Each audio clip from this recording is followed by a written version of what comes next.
are some places in this world that we weren't meant to discover. For years, this stretch of desert in Nevada has been well known for its sightings of skinwalkers. Cursed locations and remote areas where even the dead are afraid to step foot. Locals in this area claim that if you visit this area at night, you're putting your life in danger. The stories go when that sun goes down like this is when the spirits start to wake up. You can definitely feel it already. I mean, look at these buildings, dude. The Skinwalker, the Yanagloshi is its true name. The spirit people taught them how to shapeshift, how to jump in the skins. One of the major ones you have to go through is the sacrificing of one of your loved ones. But right now we're at a place that has been called Skinwalker Village. And we're straight up the only people in this canyon. I love it. Are there evil spirits in this area? Yanagloshi? Bro.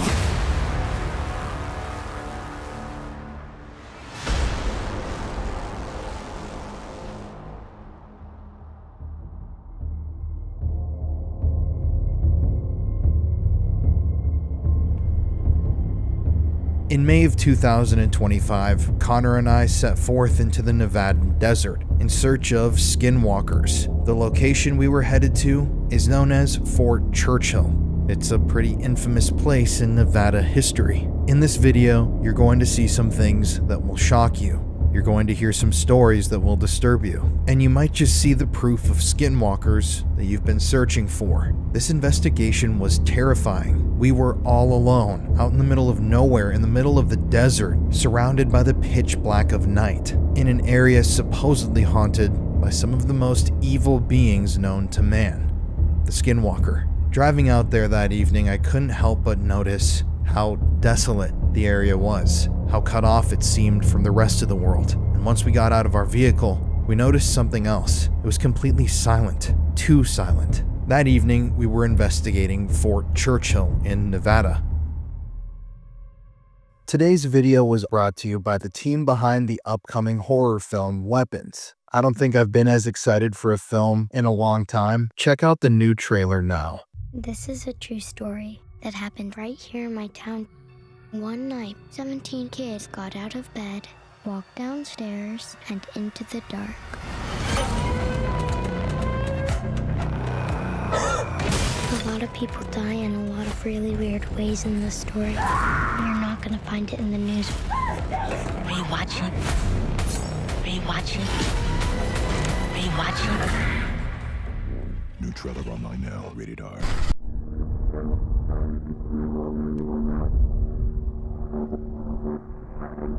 I won't focus on it. What?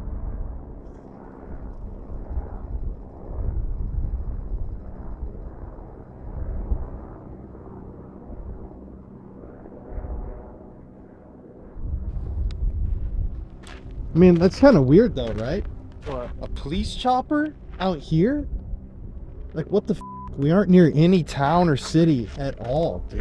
No. Look at it. It's going like toward, it's hovering by the mountains, bro.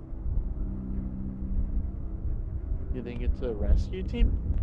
I don't know, but that's pretty strange, dude. Like a police chopper out here. I mean, we're like an hour away from the closest city. Yeah, we're like exactly 58 minutes from Reno. Like, look at that thing, dude. It's actually going deep into the mountain area. Pretty freaky. It's just really odd. Look at it.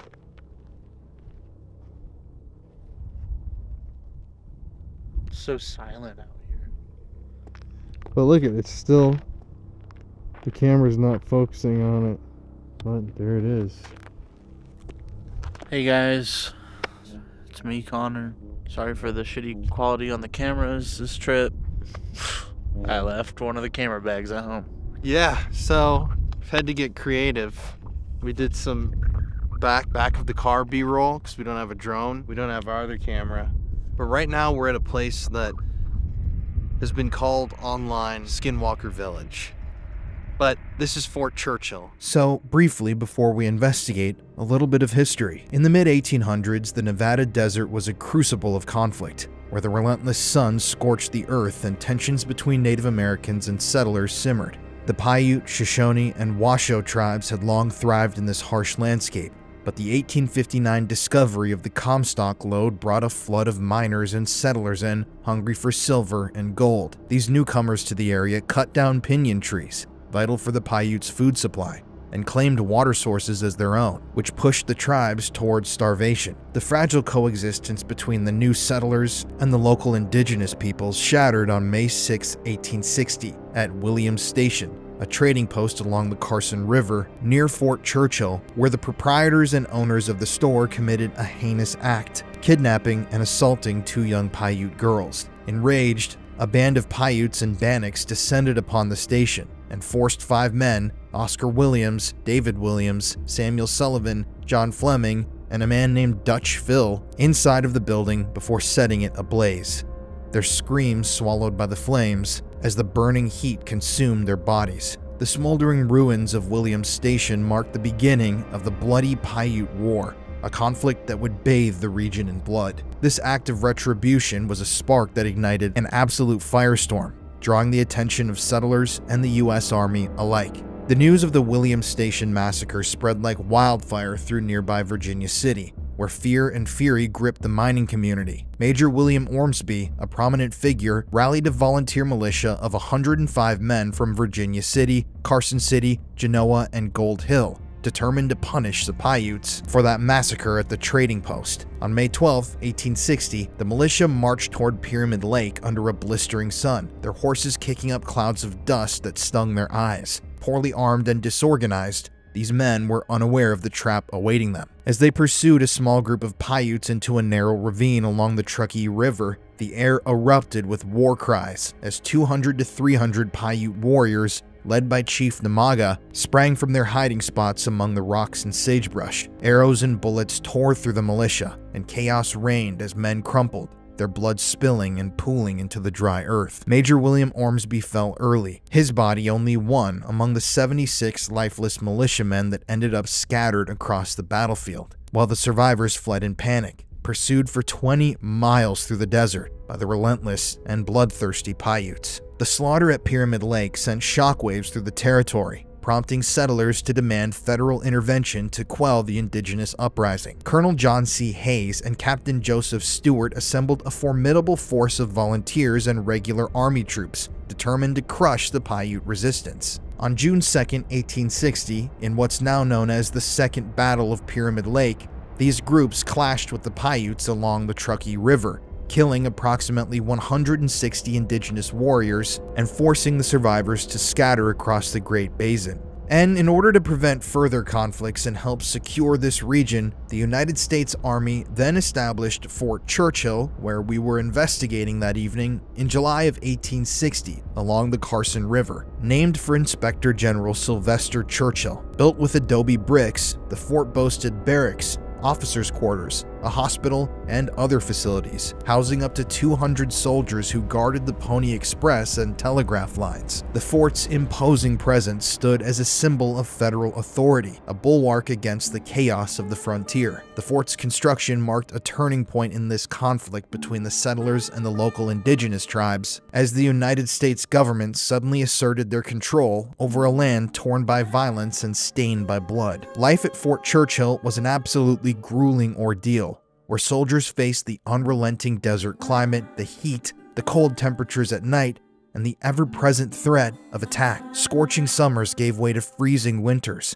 and the extreme isolation of the remote outpost weighed heavily on the men. They drilled tirelessly, preparing for conflict, maintained the adobe structures, and patrolled the surrounding desert, always wary of indigenous ambushes. The fort was a key base during the Snake War, a series of conflicts with the northern Paiute, Shoshone, and Bannock tribes. In 1865, Lieutenant Colonel Charles McDermott, Fort Churchill's commanding officer from 1863 to 65, led expeditions in the nearby areas to suppress indigenous resistance, engaging in many skirmishes that left bloodstains on the Nevada sands and a trail of bodies from local indigenous tribes. On August 7, 1865, while campaigning near the Quinn River, Lieutenant Colonel Charles McDermott was ambushed and killed by the indigenous. his death a stark reminder of the dangers lurking beyond the fort's walls. His loss reverberated through Fort Churchill, underscoring the perilous existence of those stationed here. This was an extremely tumultuous time.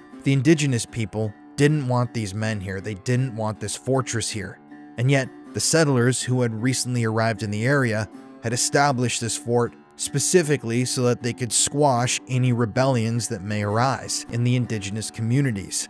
So, the men were leaving this fort, slaughtering indigenous folks, and coming back to sleep at night. Obviously, there was some negative energy swirling throughout the atmosphere. But by 1869, the completion of the Transcontinental Railroad and the decline of indigenous resistance rendered Fort Churchill obsolete, which led to its abandonment. The adobe buildings were sold at auction for $750 to a man named Samuel Buckland, and the fort quickly fell into ruin, its walls crumbling under the desert sun. The post cemetery, where soldiers who succumbed to disease or fell in skirmishes were buried, saw 44 graves reinterred to Carson City's Lone Mountain Cemetery in 1885, including that of slain Lieutenant Colonel Charles McDermott. Today, Fort Churchill State Historic Park preserves the ruins, where visitors can wander amongst the weathered adobe remnants and feel the weight of history, which some people claim is alive and well.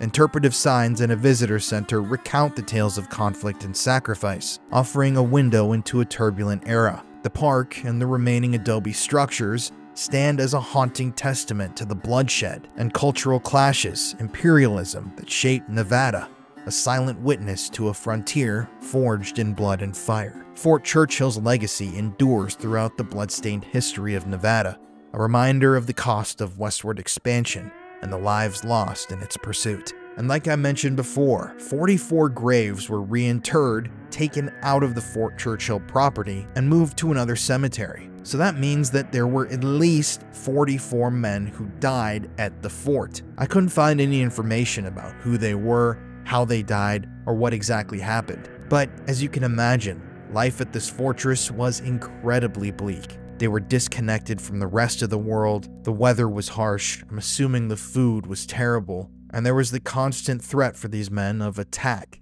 And it's because of this history, because of this negativity, the effects of American imperial colonialism on the local indigenous peoples, that some believe that a skinwalker at one point was conjured in order to not only try to defend the local lands, but to possibly gain revenge against some of the men housed at Fort Churchill who were heading out into areas surrounding the fort, slaughtering indigenous tribespeople, and then returning back to that area to sleep at night as if nothing ever happened. As you can see, this fort has an extremely dark, hidden history, and that's why we were excited to arrive there that evening to investigate it for ourselves. I've already explained in the video, I believe at this point, what this area is, but we're like kind of way out in the middle of nowhere. This is a park area. Haven't seen any other cars or anybody else around here, but before the sun goes down, we should take a look real quick. Going back to the old days. This is our second camera for the night, our static camera. But to be fair, for years we shot the entire show just on these. Didn't even use a Sony or anything. For a while on one of these. Yeah, didn't even have two cameras, which is nuts.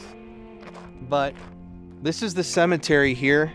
What's interesting is, so you actually look here at the sign. Basically, this cemetery right here was a place for soldiers that were killed in local battles, those that died from exposure, illness, and hardship. I don't know what that necessarily means. Maybe like starving or even doing something to yourself. I don't necessarily know. But out of the 44 soldiers that were moved out of here and reinterred, they only know the name of one of them. So that's 43 people that died right here in this area, whose identities are completely unknown, lost to time, whose bodies are no longer here. But I don't know. In a lot of people's theories, that would be a recipe for a haunting, you know? It's interesting. I didn't know this beforehand. Today, the old cemetery holds the remains of Samuel Buckland, local rancher and pioneer. Beside him are the remains of his wife, Eliza Ann, and 5 of their 8 children. So there are still 6 people buried here on the fort property.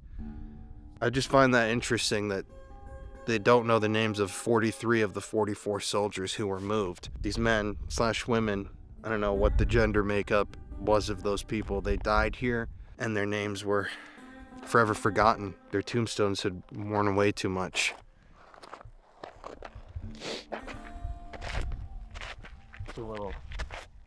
Didn't notice this fun little lock right here, but you can see there's one of the headstones there.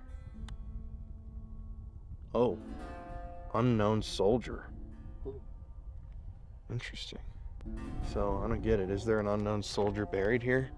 When you really think about it, it's like, you know, for all we know, there could be double that amount of people buried in this area that they just didn't know about. I mean, think of the ones that just died out here and weren't found. Yeah. I mean, bodies start decaying, animals start dragging them away. Yeah. And this area obviously was a hotspot for conflicts with indigenous peoples. And this whole fort, you know, having been constructed after the massacres that were occurring in the battles between the indigenous and the white kind of settlers and pioneers out here. So this fort was definitely something that those indigenous folks would have hated. And I get it. I totally understand why. I mean, the genocide of the indigenous peoples, something that we don't talk about a lot in America, that should be talked about more.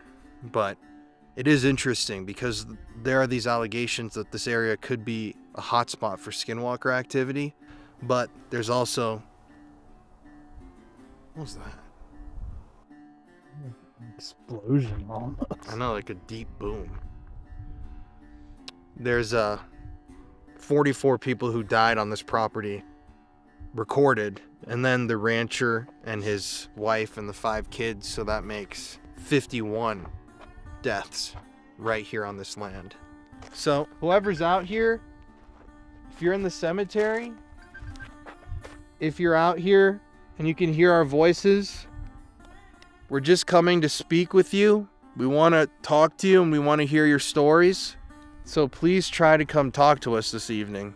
And like he said, no need to be afraid of us. We respect this land. We don't want to harm you. We just want to have good conversation tonight. So please come talk to us and tell us your story. It really is interesting. It's like so quiet out here and just like still. I just think about it. Look out this way. And all these mountains out here. And think that There's so much of these mountains that probably no human has ever touched. Right. It's very eerie. beautiful, but eerie.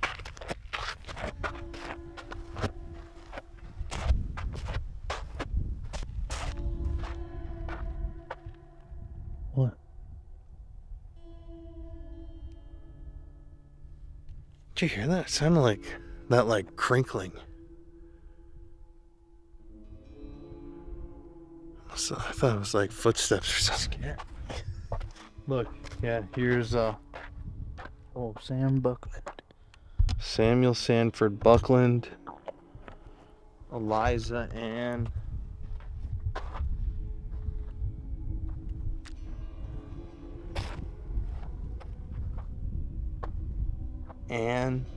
infant, Eliza, 2-day-old infant.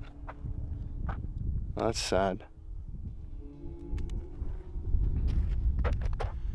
Charles, he suffered long, but his suffering's o'er. You hear that whistle? Listen.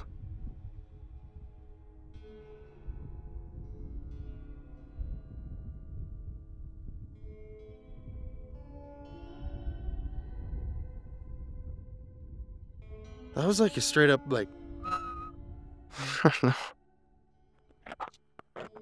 Samuel Theodore, just 2 years old. He was for earth too pure a flower. He did not long remain. God took him to his heavenly bower, where we shall meet again. Sanford. 1 year. Wow, a lot of children dying that were very young. 2 days, a year. Yeah, honestly. And then look.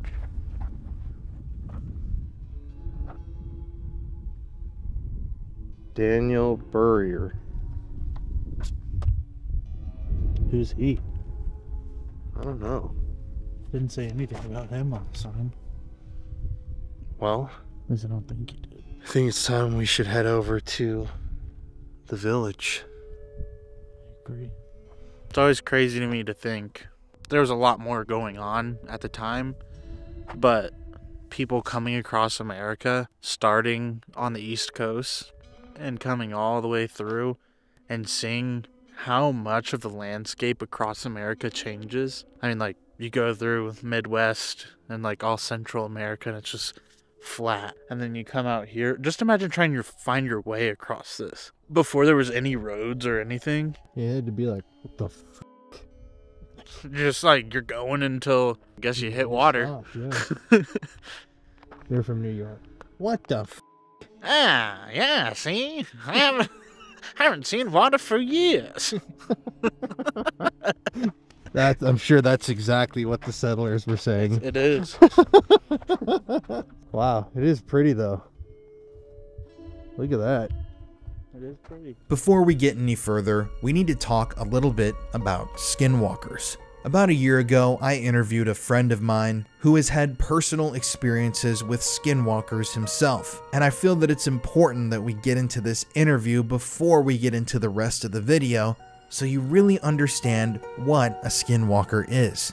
There's a lot of misinformation out there, as you probably already know. So sit down, grab a drink, and let's get into some of these spooky skinwalker stories. I think so. All right. Let me get a little closer so I can pick you up better. Yate, hello, my name is Sean Colin. I'm a Shihinishla, but do Bilagana Bashichi, Kashe, Edashiche, Ado Bilagana, Edashanella. So I introduced my clans, that's where I come from.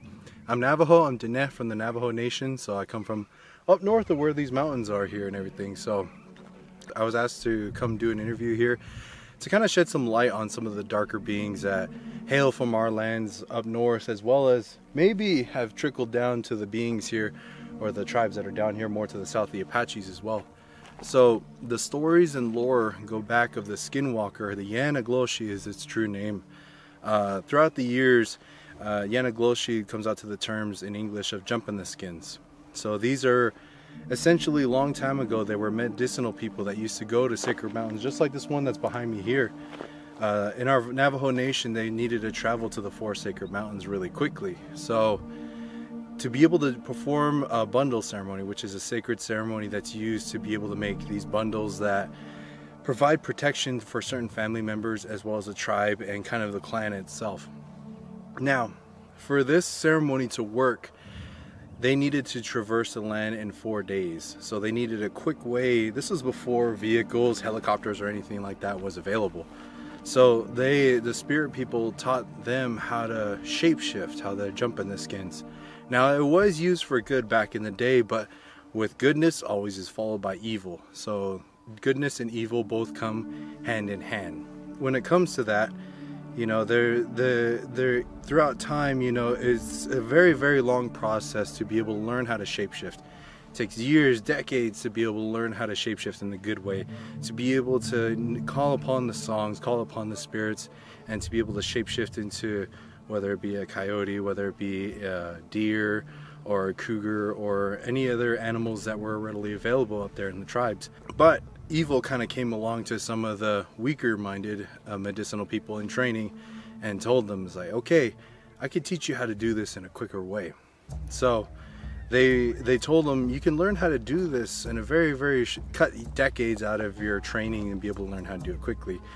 It came at a cost, unfortunately. To be able to become a skinwalker in the evil way, there's a lot of steps you have to go through, but one of the major ones you have to go through is the sacrificing of one of your loved ones. Once you sacrifice one of your loved ones, it could be your newborn child, your wife, your mother, your grandfather, your sibling, anything like that, one you find dearest, closest to your heart. Now, once you do that, you have to do a lot of stuff with the body. You have to do a lot of ceremonies with it too, to be able to, you know, go really down to make your contract and, in a sense, deal with the devil kind of thing. When it comes down to that, then you also have to get your skin. You have to go and really do a lot of evil things. I guess you can say how they do it in the good way. You have to do it backwards and do a lot of crazy things with it. So when it comes to that stuff, you know, there's a lot of stories that go beyond that. So back in the day, it was also used for wartime too. We used to use it against the Utes. We used to use it against Apaches. We used to use it against the cavalry a long time ago.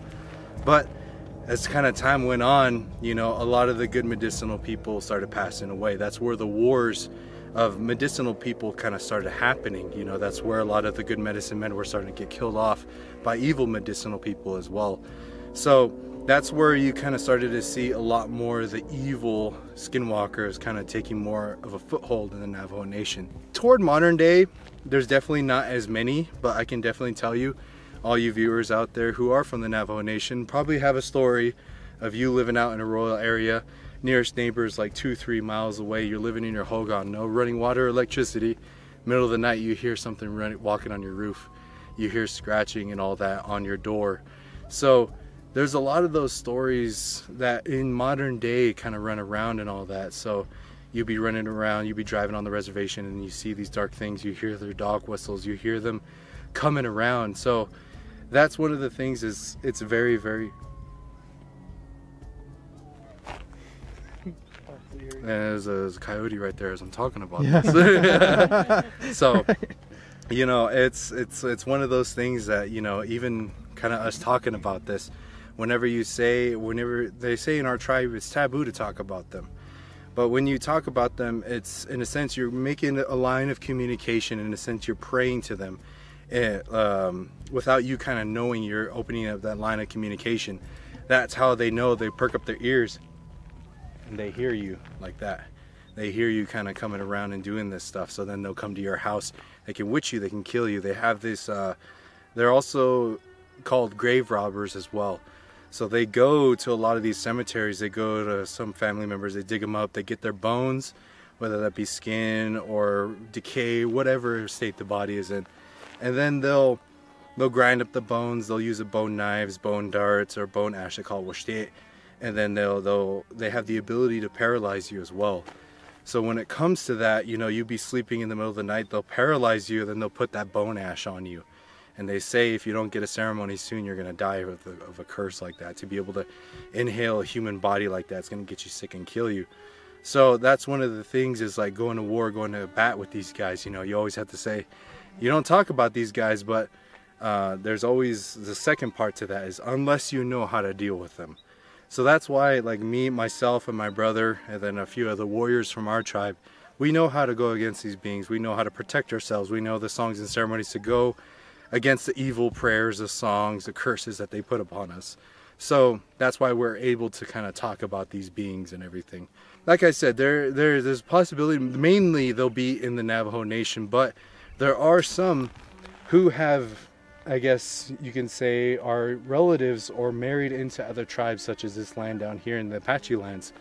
So I'm sure the Apaches have their shapeshifters as well. You know, that's why down here, you know, it's not too far away from the Navajo Nation to where there's a possibility of skinwalkers being out here. So that's one thing. You always got to be on your guard wherever you go, and always leave offering, and just be careful not to leave anything behind. You know, they say if you leave your hair, if you leave anything else that's around you, they can gather those objects and they can curse you and witch you after you leave.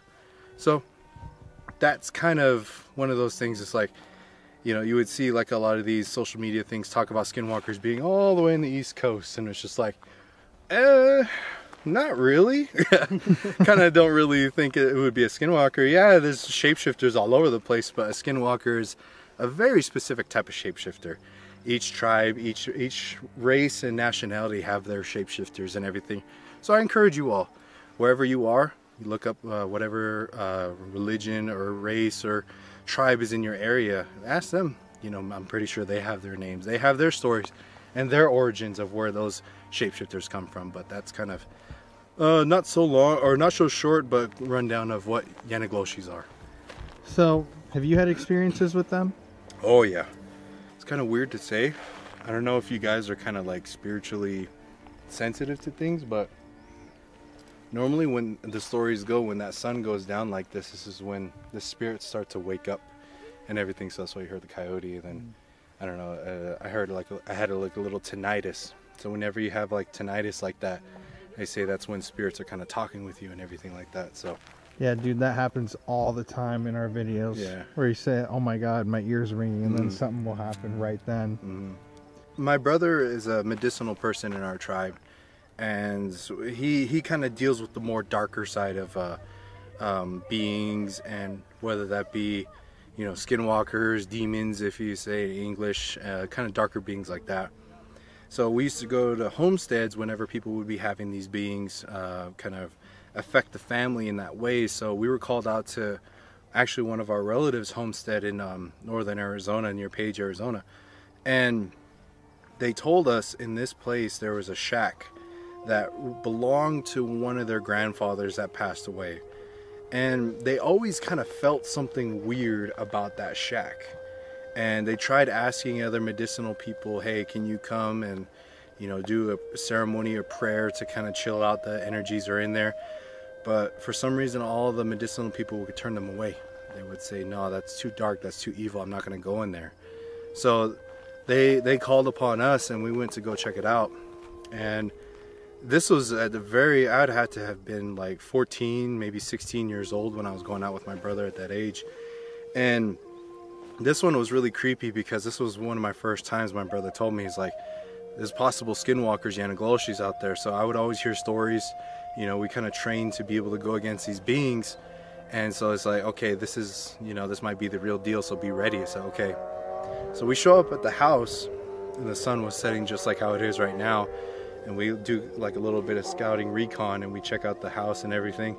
We're just like, okay, we're going to start the ceremony when the sun goes down. So we don on our gear, we don on our protections, we do like a little protection ceremony whenever we go against these darker beings. So when that happened, the sun went down, we prepared to go over to the shack and everything. So, but while we were making our way over to the shack, it was very eerie because it was dark, but there was no moon and there was no stars on a clear day. And living out in the reservation, you know, you always see the Milky Way at night.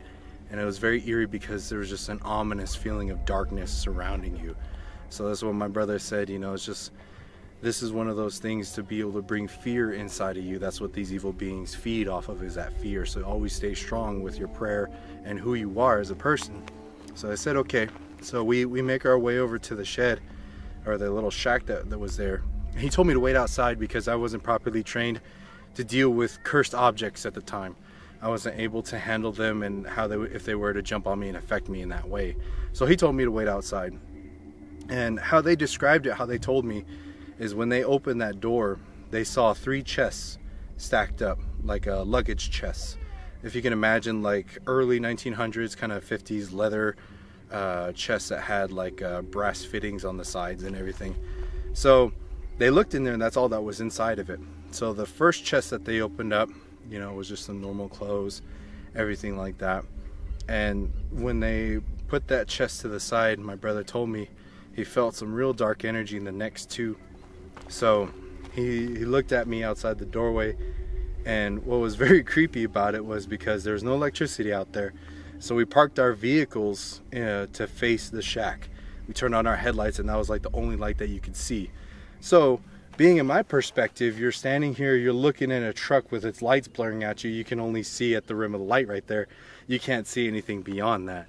So he told me, he was just like, if there's skinwalker relics, if there's skinwalker stuff in here, Yanagloshi stuff, they might want to come and reclaim it. They might not want all the evil prayers and everything that was said and done to be released or get rid of in this area. So he said, be ready just in case something comes running at you. And you would only have, like, it was probably from me, I would have to say about like 10 feet away from me. You would only have that quick amount of seconds to be able to react if something came running at you.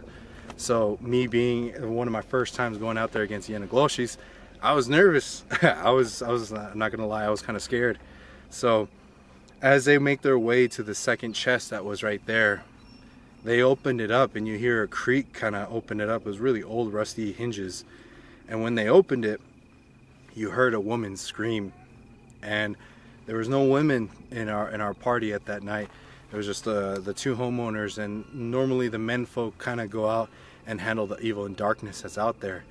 So that gave me instant chills when I heard a woman scream. So how my brother told me, there was 4 sacred stones inside of there, as well as a picture of a woman, kind of like a Polaroid picture of a woman in there. Now, to this day, we don't really know who it was. We did give it to the authorities, and it wasn't on a missing persons report or anything like that. We asked the family and the relatives, and they said they didn't know who that was. So to this day, we don't really know who that was, but we did say a prayer for whoever it was. If it was kind of a captured lost spirit, lost soul inside of that chest that was right there, we made sure that she went on to a good place. But after that, my brother said this is the last chest that's right here at the bottom. And when they opened that up, you could feel that darkness shoot out of that shack right there. And already, you know, shaken up by the female scream, you know, you can feel that evil energy kind of come out. And inside of the chest was Skinwalker regalia.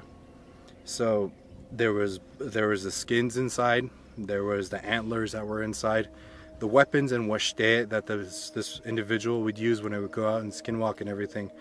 My brother brought those out, and he showed me the antlers, and he pointed out a particular thing. On those antlers, there was 4 blood drops on the antlers. And for the Anagloshis, they say for every kill that you have, you put a blood drop on your antlers like that. So this person had taken 4 lives in his time on this earth. So from that point on, you know, they gather up the rocks and the stones and the pictures and the regalia. They put the little items inside of a leather pouch that they have, and we took it back to the homestead, and we started a fire. And so my brother said, you know, this is going to be a little ceremony right here that's going to, in a sense, release the spirit of this buck back to whoever killed it in the wrong way. Because in a sense, when you kill an animal, when you go and hunt and you eat it, there's a little honoring prayer, a little honoring ceremony you do to thank the spirit for its, you know, its sacrifice to be able to feed the family.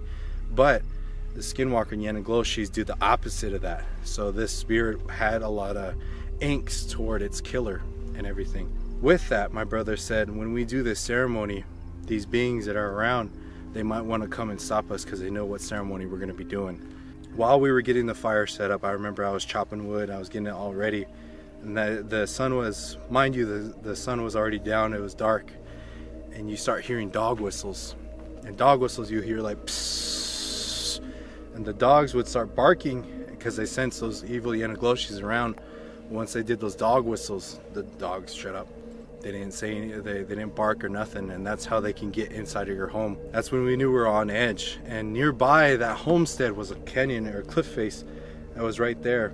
So on that canyon walls, on the right, if you were to go to down the right path, it'll teach you the way on how to become a good medicine man. But if you take the left, it'll teach you how the evil ways on how to be an evil person in a sense. So right in their backyard, they kind of had the training grounds for a lot of these beings. We started the ceremony, and my brother warned me. He's just like, I'm gonna be singing these songs, and I want you to watch my back, because I can't stop. Once the ceremony starts, I can't stop to be able to make sure the ceremony goes good. So if anything comes running at me, you need to handle business and do what you need to do. I said, okay. He started the ceremony, and they had a solar generator at their house, which was about, the house and the shack itself would have to be like 500 yards, I would have to say, away from it. So they had solar on their home, so they had a porch light. So the porch light was shining down on the home, and you could see the rim of the edge of the light around the home. And while he started singing, when he started doing his ceremony, I saw what looked like to be a figure, a silhouette of somebody walking at the edge of the light, kind of hunched over like this and just walking and just looking at us. I saw one, and another one showed up on this other side over here. I got really nervous, but as my brother, this was starting to be the end of the ceremony when more of them started showing up right there. But as my brother was about to finish the ceremony, they all ran. They ran back toward the cliff face where they were, and there was a huge gust of wind. It was a calm night like this. A huge gust of wind comes when he finishes the ceremony, almost blows out the whole fire. And that's when my brother said that's when that buck went straight for where those skinwalkers were. And over at the cliff face that was about a good mile or two away, you hear a scream, a monstrous scream out there. So I guess you can say the buck got its revenge for the evils that was done against him. So that was one of my most intense, I would have to say lightly, encounters I had with the Yanagloshi. Yeah, that's crazy, dude. Holy shit. 14 years old too. Yeah. Well, guess we gotta have you tell another story, man, since you got multiple, because that's wild. Who do you think was the person who had transformed? The person that was in the shack? Yeah. You don't mind putting this, if you don't put, okay. Yeah. It was actually, this one, so whenever we went against these Yanagloshis or skinwalkers and everything, it happened in our earlier years in our prime. I'm telling a story. Our earlier years in our prime. So this one was a lot more recent because, you know, when you kind of get old up there in age, you know, when you get to your 20s and all that stuff, you're kind of considered old when it comes to that point. So we were actually up in our homeland in Black Mesa, and this was just a normal family gathering that we were having up there. And, you know, our whole family was there. We were building a whole one together and everything. So at this point, you know, they only have like a 1-bedroom home up there. So all my family were there, so they were staying inside.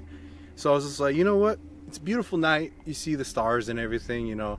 I'll just sleep in a cot on the bed of a truck. I was like, okay, cool. My uncle slept inside of the truck, inside of the dash and everything, or in the cabin. And so as I was sleeping, you know, it was a beautiful night, nice and cool and everything. So as I'm sleeping, the night goes on, and I notice some noises kind of coming around me, which was kind of weird because we have deer, we have elk, and we have wild horses up there and cattle too. So I started hearing some crunches in the middle of the night. I would have to imagine it was around like 2, 3, 4 o'clock. It was before the sun was actually started to show in the morning. So it was still really dark outside. So I heard this and I was just like, naturally I kind of just like wake up just a little bit, and right at that point was when I started to feel darkness kind of come in. And if you can imagine the feeling of evil and darkness, it's a weird buzzing sensation. It's a weird heat feeling that you feel.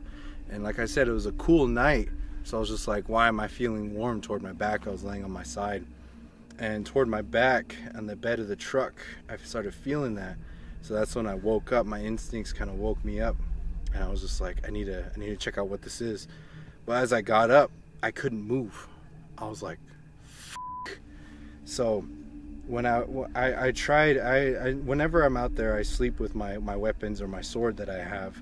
And I tried reaching for my sword, but I couldn't move my body. And I could hear footsteps kind of come up close to the truck. And I was just like, this isn't my family. This isn't my, you know, anyone good that I can recognize. So I tried reaching for my sword, and I started to panic as the footsteps kind of started getting closer. And everything I had in my body to start moving my arm out of desperation of my life, honestly. You know, I reached for my sword and I grab it. And once I grabbed it, it seemed like that paralysis, that paralyzing effect that was on me went off. And I grabbed my sword and I quickly turned, and I saw something dark start bolting toward the tree line and everything. But right before I grabbed my sword, I kind of turned my head like that, and I could see what looked like somebody slowly reaching and had his hand over my head, and he was putting. My camera just died. Oh, hold that thought. Yeah. Damn it. Do you need a battery? It just went from full battery to 0. What the heck? I just changed it out in the car. Excuse me. We need to run and get it. You might need a light too. Yeah, here. I'll just go run and grab it. A light. Gotta be careful, yeah. I'll look for snakes.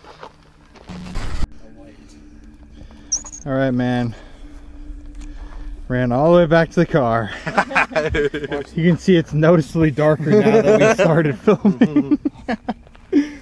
Hell yeah. All right, you were in the middle of talking about it coming up to you in the truck bed. Yeah. So right now we're in the time of the spirit realm right now, when the spirits are walking around. So if you see somebody behind me, please let me know. Will do. So yeah, so as I started reaching for my sword, and I turned around, I saw this hand kind of over me like this, and he was putting something on my head and on my face. So when I grabbed my sword, he turned and ran. So as he ran, I got up and I started banging on the truck for my uncle to wake up. So my uncle woke up, and I was like, Yanagloshi, Yanagloshi. He got up, and we started looking around and everything, and he was already long gone. But then like he got his flashlight, he looked on me and everything, and he saw a white powder on my face, and that was that washte, the bone powder. So that's one of those things that night it was a family occasion. You know, we didn't go out there for ceremony. You know, I wasn't really expecting it for something like that to kind of come about. So normally when that happens, you go out to face these things, you put ash on, you put these sacred things on. So I was just a normal time, you know, just going to sleep at a family occasion. So I was ill prepared at that time, but now I know, you know, just be careful when you sleep out there in the middle of the night. So that's something that, you know, we had to do a ceremony for me to make sure that I didn't inhale or get sick or from the curse and everything like that. So I always say, when you're on the reservation, be careful sleeping out in a tent or just out in the open in the middle of the night. Yeah, it may be beautiful, but you also have to understand that there's things that run around in the middle of the night, even out here too. So I always gotta say, be careful out there, everybody. That's crazy. That's wild, dude. Any other experiences? So the eeriest beings I would have to say that I've encountered and learned about are beings in English called soul eaters. Now, in the spirit world, you know, you have these beings that were made from the Creator that roam around lands like this, who make sure that the spirit world doesn't get too cluttered. Now, when I talk about this is when people go getting of old age, you know, they meet their time of when they pass away. It's more so scheduled. You know, your family members that are up in the next world, you know, so they say when you get up there in age and you're ready to pass on into the next world, you make your journey. They say a lot of family members, they start seeing old people that have passed on long ago. They say, you know, I see my mom, I see my dad, or I see my brother, somebody who already had passed on. And a lot of people kind of say like, oh, they're just getting old, they're deteriorating, or oh, they're kind of losing their mind. But that's not the case. When it comes to that, they're starting to have one foot in the spirit world and one foot in ours. So when they do pass on, those family members take them on their journey into the next world, and whatever religion that you follow, most of them that I've encountered, they always talk about a white light or something of that nature, to where you're kind of going a journey to the spirit world and you go on from there. Now, there are times when you meet your end at an unforeseen time, and these bugs really like me. They say when you meet your fate, you meet your end at an unforeseen time. A lot of times the family members and the spirits that are out there don't know that you have met your end, so they're not there to help guide you on your journey into the next world. Say you get murdered, say you get in a car crash and you die unexpectedly. You'll wake up. Well, one analogy I like to make is that movie Ghost with I believe it's Patrick Swayze, and he met his end, and he gets up, he looks around, he's a spirit, but then he sees his body right there. And there are these dark shadows, these dark beings that kind of came out of the ground and started chasing him around. And those, in a sense, are what we call soul eaters. Now, these beings, they come around and they kind of clean up a lot of the spirits that are lost, because, in a sense, if you're a wandering spirit, you could be used for evil. You can have your soul captured and taken into the dark markets and sold, or all these horrid things, and be used for so many dark, evil ways. So he created those to kind of make sure that that doesn't happen, to make sure that evil doesn't have their way with you. And so when it comes to that, these beings come in all shapes and sizes. And this one being that I met in particular was a soul eater, and to me it creeped me the hell out, because it still gives me nightmares to this day. Because we were at a canyon, and it was a very, very spiritual night, to where spiritual beings learned how to manifest. As a spiritual site, spiritual evening, all these things kind of lined up to where these spirits could manifest in during my trainings. And I remember seeing this being kind of come out of the darkness, come out of the shadows. And if you could picture a lion, but he had a flat face, but his whole entire body was made of bone. But not only that, the lion's mane was made out of human arms, human legs, and his whole body was made out of human body parts and everything. So it had a really kind of horrible smell to him. Freaked me the hell out, but it's one of those things that we chased it off, because we were doing a ceremony for somebody who had recently passed away in an untimely death. So we had to go out and look for their spirit and everything. But those beings, they can sniff when a spirit is kind of wandering and lost like that. So we had to chase those beings off, and we ended up finding that person and sending them on their way. So that's one of the things. It's just like they all comes in all shapes and sizes. And the part that's freaky is normally people would have guardian spirits, family members that come down and look after them. Guardian angels, in a relative term, will come down and look after the person, protect them against evil beings throughout their life. So in cases like that, you know, they'll be the ones that kind of take them on their journey and everything. But for those that, you know, don't have those things, don't have those protections, those family members, it's scary, because that can happen. So that's where you get a lot of these hauntings as well, is because when a spirit would die an untimely death, they would freak out and start running when they see a soul eater coming their way, and they would run into the nearest home. They would run into the nearest house that's there. So when they do that, they notice that the soul eater can't come inside the home, and they look on the wall, they see a cross on their doorway, or they see a bow and arrow, they see arrowheads, or they see some type of protection on their home that a soul eater cannot come in there. And so that spirit will be like, okay, I'm just gonna hang out here in this house. You know, I'm gonna mess around with these people, just try to get their attention, see if I can get some help. That's where you have like doors opening and closing, see shadows, start seeing people in your home. So that's a lot of times what we come to find out is lost spirits, lost souls end up in these homes, and that's where you get a normal haunting most of the time. So it's just people that haven't made their final journey, didn't have those spirits there to help them on their next step. So that's where, you know, there lost spirits like that, you know, whenever you go to these locations, you always have to be mindful of that, you know, because this is like, there could be a spirit calling for help, but there's also a darker, evil, demonic being that's holding them there. I guess you can say like the Conjuring, when Valak had that old man in that home, you know, a similar case just like that, to where, you know, you would think that the old man is a bad person that's creeping out and freaking out these people, but it's actually a spirit that's calling out for help. So always be mindful of that. Always be, you know, think about the certain scenarios that you could be dealing with in your home. So that's just soul eaters are, yeah, something I typically don't like to run into. Yeah. I don't think I would either, man. What do you think is your craziest paranormal experience? Like, what was something that was just so profound that it stuck with you? God, I have a list. Right. You ever investigate the Washoe Club? Yeah, yeah, we did. Would have to be there.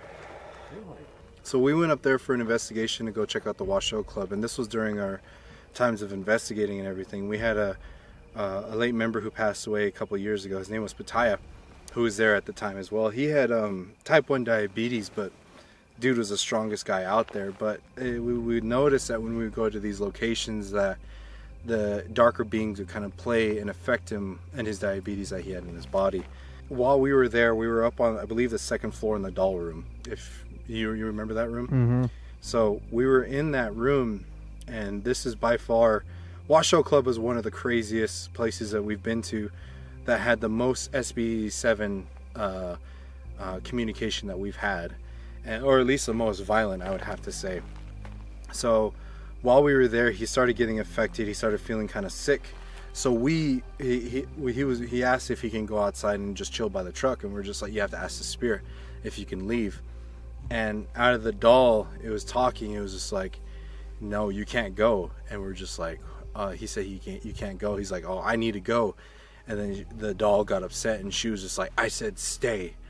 And he was just like, I can't stay. So as he was leaving, caught on the SB7, it said cut his throat. And as he was walking down those steps, he got a huge pain in his stomach, and we almost had to carry him out and everything. And during that investigation, he ended up getting, he rested outside, but he was just like, screw that, you know, I'm not gonna let anything affect me in that way.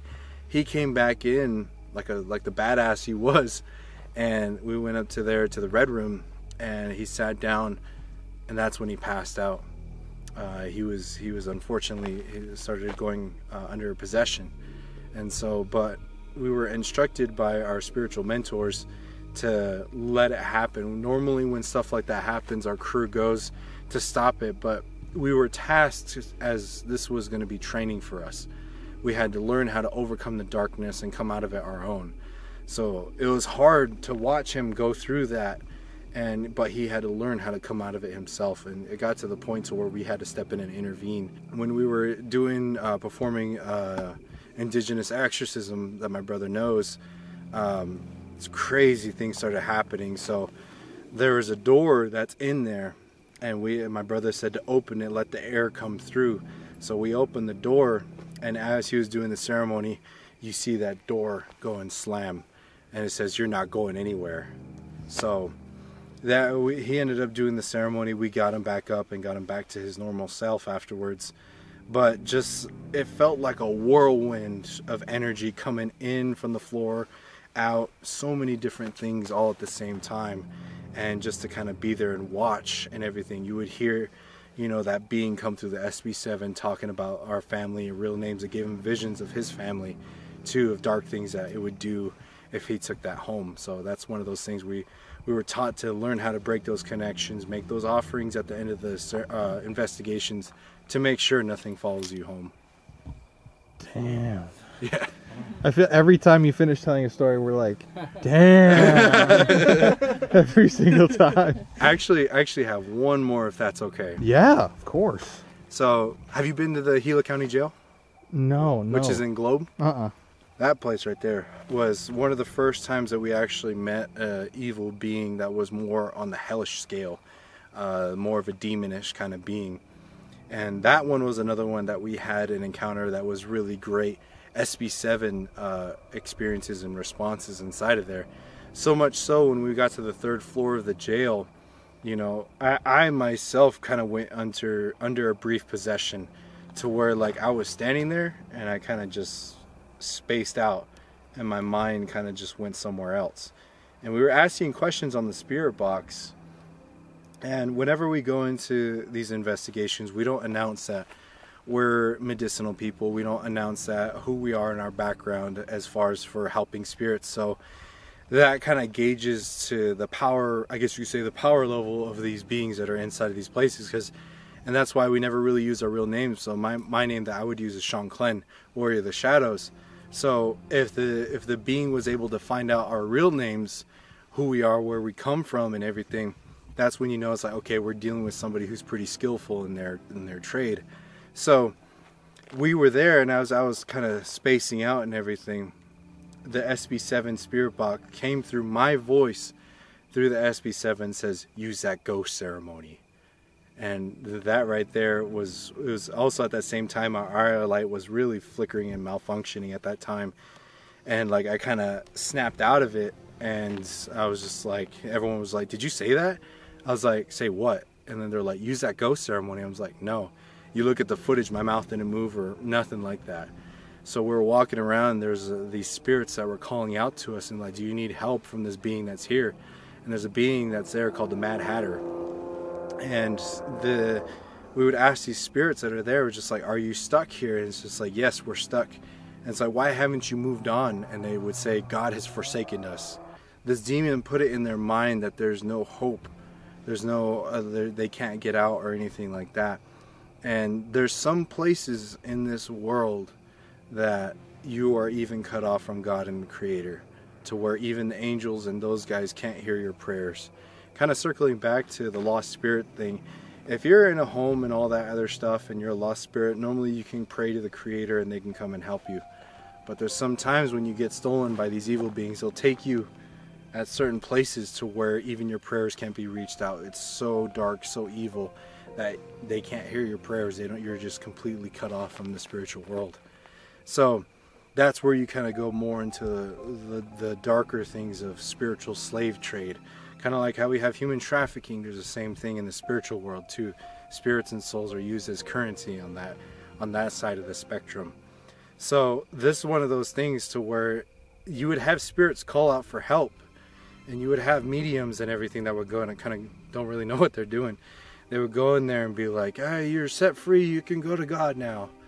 But, you know, they would call upon a light for the spirits to go, but those spirits would be chained to the floor, and they would try to reach it, but that demon had them in there. Look, another battery. That's really strange. What? Another battery. See, now I brought another one too, just in case. But that was full too. So when it comes to the spiritual world, a lot of people think it's kind of black and white when it comes to just spirits, demons, and angels. There's so many different factions of spiritual beings from other dimensions and from our own and infinitely beyond too. So it's elaborate. You have these cities of spirits. You have, you know, all these beings that have certain tasks on this world and everything. So that's why whenever we would go investigate, we would try to meet these new beings to try to give new stories of the beings that you interact with. So if you go to the places like this, you know, there's a mountain that's right here. There's guardian spirits that are here. Oh, you have nature spirits, you have desert spirits, you have night spirits that are out right now here too. So you have beings that live in the earth, you have beings that live in the sky, beings of the springtime, the winter time, that's all here. So you have to learn how to deduce those things, but there's also third-party, non-natural beings that come around. You have soul eaters, you have phantoms, you have all these other beings of hell, beings of good. You know, you have tribal spirits that are here and all their spirits that they have as well. And then you also have a city that's right here too with all these different nationalities. So they have their spirits that are here too as well. And they come here to these natural spots and locations of energy where they can meet, mingle. They have spiritual markets. They have all these different things where they can trade and do all these so many elaborate things. And it's a beautiful world. But on the darker side too, like I was mentioning, the lost spirits and everything, sometimes soul collectors, soul merchants come and take those beings, and they say that they can grab you and put you inside of a pouch with all these other souls. They go to those dark markets and everything. They can sell you to get all these items that they need for whatever things that they're doing. So this location was one of those spots of transferring all these spiritual beings. They would go from this place to the next, to the next, to the next. And so while we were there, we ran a ceremony to where we ended up finding out that this being, his name was Darkus. And what come to find out in our research was he was one of the spiritual captains of a dark lord in hell called Zagan, which was like, I think he's considered the king of hell or something. So he was one of his commanders who was looking over a globe and everything, which has a lot of copper mines. And so he said he's said to be the leader of copper, gold, and greed. So over there in Globe, that's where a lot of the copper mines are. And so he was overlooking that area. So the Globe Gila County Jail was one of those spots to where it's already a jail. So you just put the spirits inside the cell and lock them up, get them ready for transfer. So we ran a ceremony to where we pushed Darkus back. We kind of held him against the wall and everything while my brother went room to room, gathered up all the lost souls, took them outside, called upon the spirits, the light, and everything to take them on their next journey. But that's something that, you know, when you go to these locations, you know, it's not as easy as just saying, you know, Lord Creator, come down and take these spirits away. Because sometimes there's an evil being that's holding them there. So you have to know how to push that evil being back to be able to release those spirits to where they need to be with their families in the next world. Once again, damn. So I guess I just have like one more question. Mm-hmm. Have you ever heard of like going back to the very beginning with skinwalkers, like any stories of people who have actually been killed or like, you know, hurt by skinwalkers? And like documented? Not necessarily documented, but yeah. Even oral history. Yeah. There are a lot of people, actually, a lot of medicinal people. Like how I said, on the reservations and for indigenous people too, missing persons reports are very, very high wherever you come from, especially in the Navajo Nation. Navajo Nation is the biggest reservation on the North American continent itself. So out there, you know, somebody can go missing and no one's ever going to find them. So that's where you would have a lot of missing persons reports, to where sometimes their sacrifice ends up being a missing persons report. Sometimes it's not confirmed, but even Navajo Nation police out there, they have a special task force out there that's specialized to deal with more so of the supernatural things that happen on the reservation.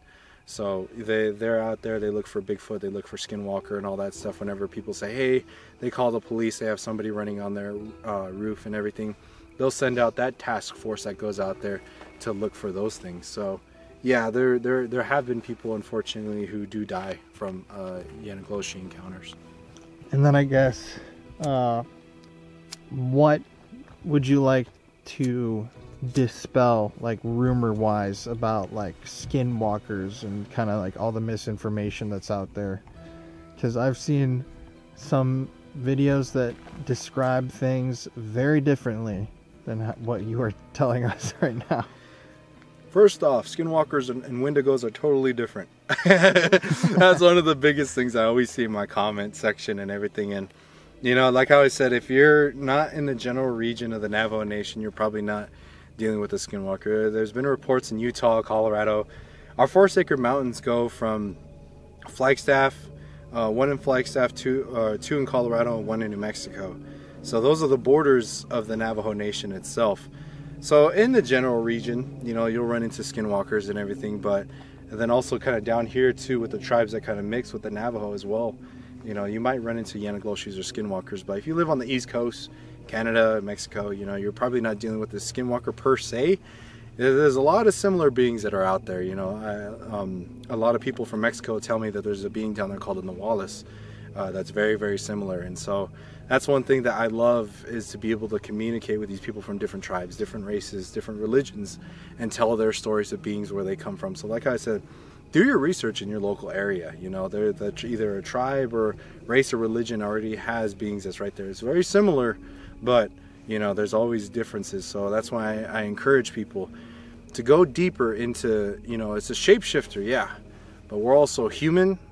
But then there's also races, there's also religions. You narrow it down to your family, and then who you are as an individual. You're unique.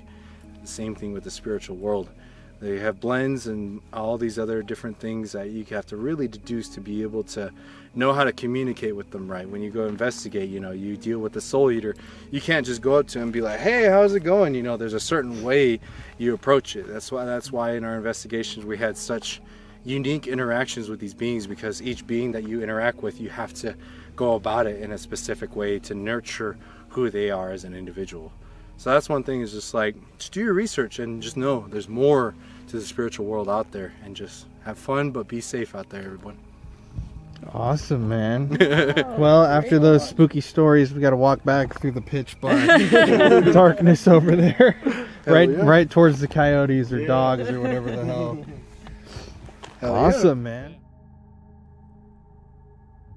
So as you can tell, a skinwalker isn't exactly something you'd want to run into in the middle of the desert in the middle of the night. But a skinwalker was exactly what we were searching for that evening. And let me tell you, what we ended up discovering and capturing on camera throughout our investigation of Fort Churchill was nothing short of astounding. But before we get into this footage, let me advise you, do not try this at home. Our friends, Josh, Twin, they've all had some very frightening experiences out here. And I talked to Ryan, and he recommended that we come out here because the energy is super strong. And you can definitely feel it already. I mean, look at these buildings, dude. It's so eerie. They're just like, I don't know. And seeing that half of them are like falling apart. Makes you wonder what it looked like back in the day. I know, like, what did they look like before they crumbled? Like, was it a functioning city? I mean, I'm sure it was a fort. I guess that's true.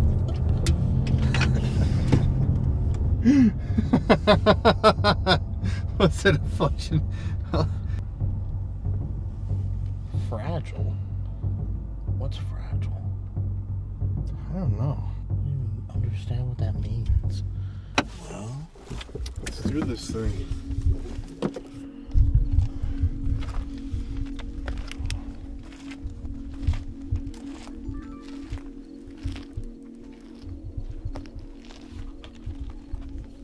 Fragile area. Stay on trail. I wonder if you have to worry about like snakes and shit out here. Definitely. You know? You kidding me? You kidding me? I just wanted to see what this sign says. You know, like, what the hell? Damn, they need to clean this thing off. It's crazy.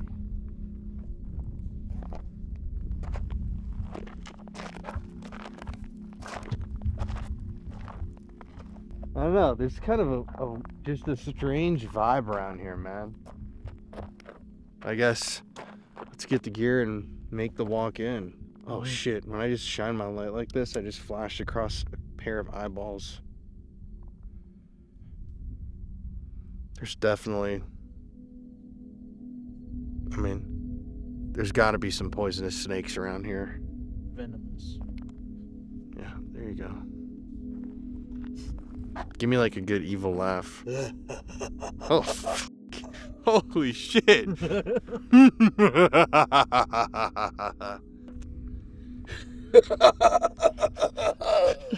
Alright, your turn. Wait, I can do it better. Wait, hold on.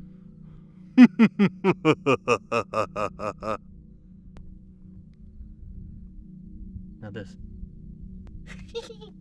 Oh, fuck. Holy shit, bro.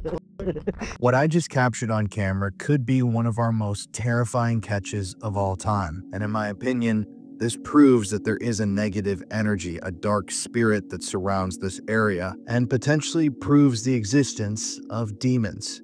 Just check this out for yourself.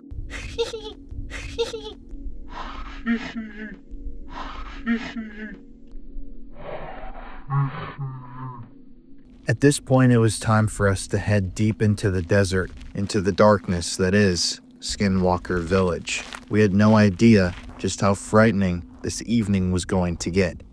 And even there at the very beginning, we were already on edge. Like we talked about at the beginning, we're being incredibly cautious this evening because not only are there, you know, the legends and allegations that there are these spiritual beings, you know, like the skinwalkers out here, and also the spirits of those who died whose names are unknown. But there's also snakes, scorpions, coyotes, tons of wildlife out here that can also be dangerous. And we're straight up the only people in this canyon. Allegedly. Yeah. Only living people, I guess. I mean, it's pretty spooky out here, man. Like, during the daylight, it wasn't that creepy, but now that it's dark... It's just super eerie. I know. Alright. Officers' quarters. Here's spot number 1.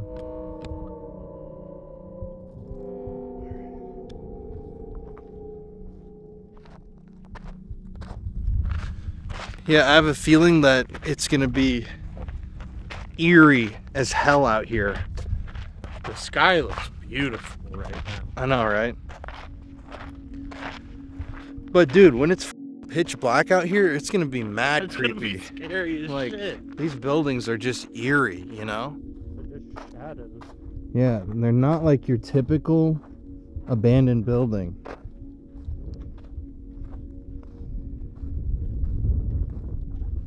And we have no idea of the layout or anything of this property. But there's something about mountains that are just creepy, you know? Like the energy.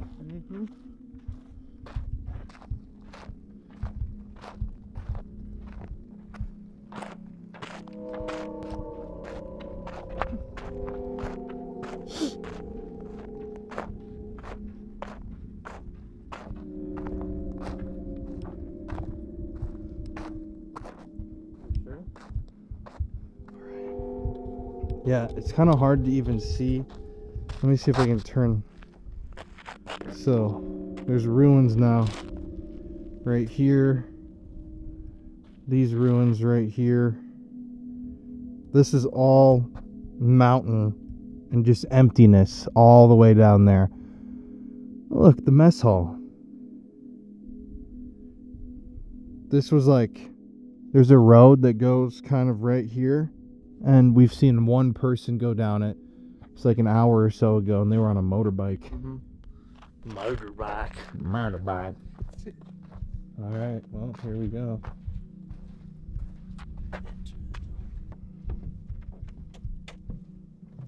Yeah, this is nice. If it's a tarantula hole, I just wanted to scare you. Something's definitely living in it. See how there's like all the shit kicked out from it? Let me see. Is that a snake hole? No.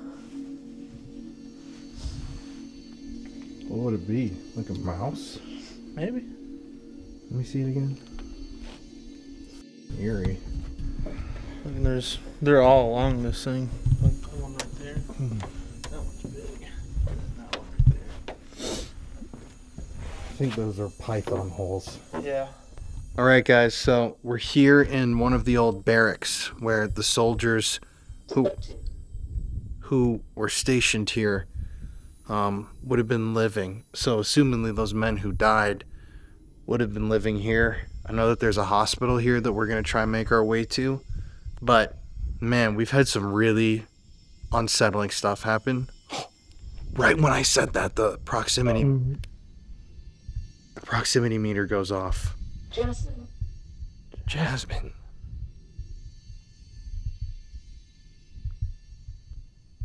Oh, and it left. Yes. Engaged, devoted Jasmine, it says. Malicious. Clearance. So, we heard a whistling noise from over there. And then what else happened? We heard that whistle. And then there was something from over here, like too. Oh, yeah, like a oh, almost. Daniel? I need to speak. Clarence Daniel? You're a good one. Ouija demon.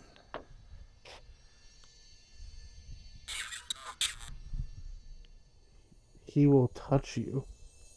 Oh. Who is he? Is that Daniel? The name that you were saying? To finish that out also, Helen. It feels like we're being stalked a little bit. Like, it's really hard to even explain to you guys on camera. Especially though when you have this light in your face. When I look out there, it's just a sea of black. And once this tiny bit of sunlight goes away, it's gonna be like a fucking sea of pitch black, dude. Faith.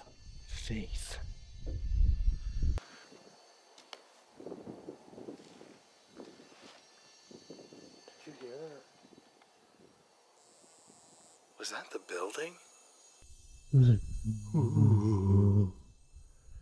What the f... That came from... Infatuated? Dude, faith, devoted, infatuated? First of all, to anybody who's here, we're just here to talk to you. My name's Colin. My name's Connor. And we want to speak to anybody here at the Fort Churchill. If you are a soldier, a commander.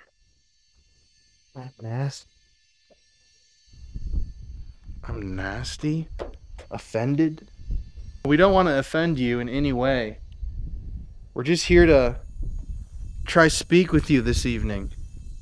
We also heard, you know, so you're not supposed to say the name of the creature.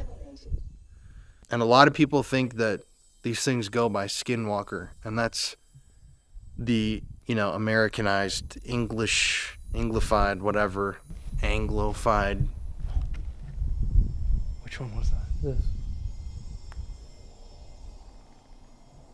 Version of the word. But we're going to say the real word to try to see if we can get it to come here.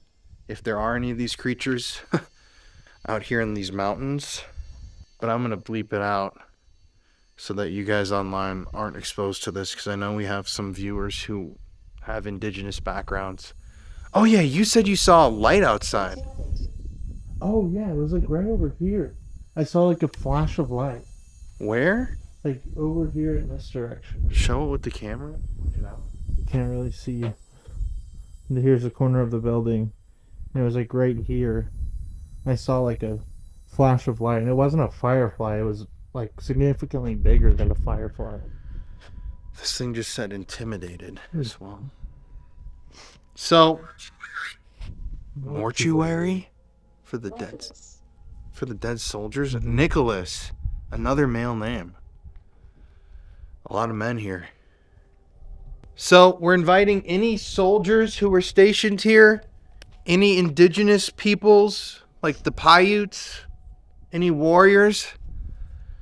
We want to come talk to you tonight, or we want you to come talk to us tonight. Oh my God, that scared me.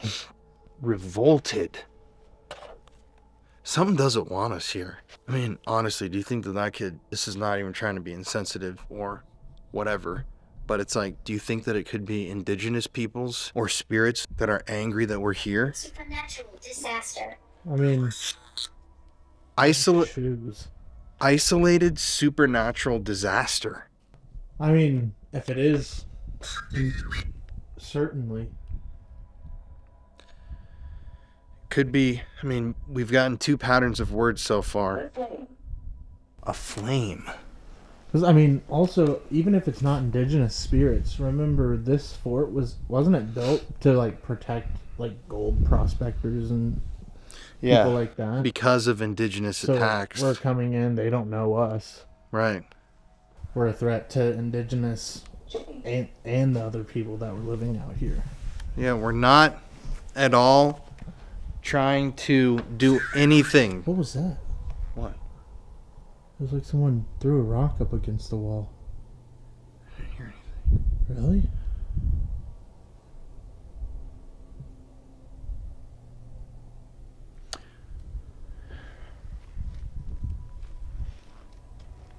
Certainly serenity. Huh? Certainly and there was serenity. Another knock or something. Certainly serenity? Alright, let's sit here. Inadequate. I want us to sit for a second. A lot of negative words. Honestly. Let's sit and just focus our minds and say like 10 times. Let's just try Matthew, another man's name. Let's close our eyes and just put out like an energy burst that we want something to come speak with us. And we're going to say the name of the creature, the spirit. I'm going to bleep that out for audiences online. It feels really weird here, man. Like, it's like... Oh, yeah. Lunatic. Clementine lunatic. Demon. No. Ouija demon. I mean, I know some people watch our videos and just say, oh, the apps are bullshit and they're unbelievable.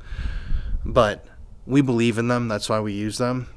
And it's like, it could be trying to get across a message that there's just something inhuman. Yeah. And demon's like the closest word that it's accessing. I mean, especially, think about it if we're talking to the settlers that came out here. I have a friend We were talking to a settler. Most of the time they were Christian or Catholic of the Christian faith. What's the one evil spirit that they can kind of refer things to is a demon. If you see something that can shapeshift into a coyote and other animals, what would you call that?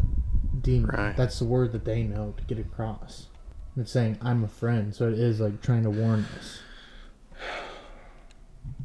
God damn, it's eerie out here. Oh! Was that a bug? I just saw something go like this. I think it was a bug. It's a bug. It's a moth. Oh, Jesus, what the f***? The fucking flashlight just fell off, dude. What the fuck, man? What did it say? How? It's like Yo, what the fuck, dude? If you knock that flashlight off, can you knock the ball off that's on the railing?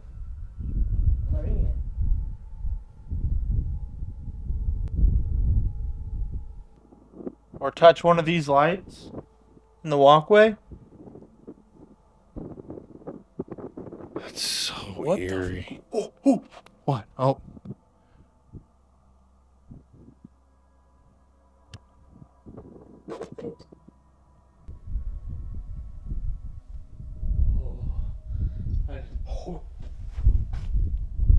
It just went across the room, dude. Here, here. Full body here. chills. Look at my arm. Dude. Oh we my haven't god. even called it out yet. I dude. know. And something's warning us. Oh, fuck. All right. Come on in and step in here. Whoever you are. We're not afraid of you. We're just excited that you want to speak. Look, it came in.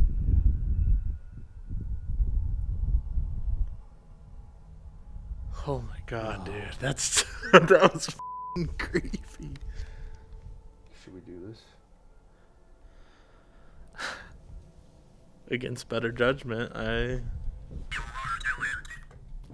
think we should. If you don't want us to say it, come touch one of these lights that are surrounding us. You can touch any of them. Let us know that you don't want us to say it.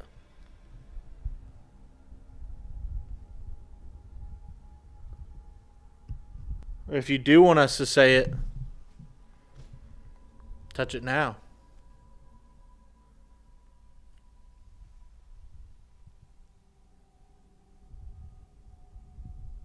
That was a genuinely weird sequence of events. Honestly. The flashlight, the cat balls, That cat ball, that REM pod, that REM pod, and then the proximity meter. It literally like came in, went over here, went over there, and then went back out.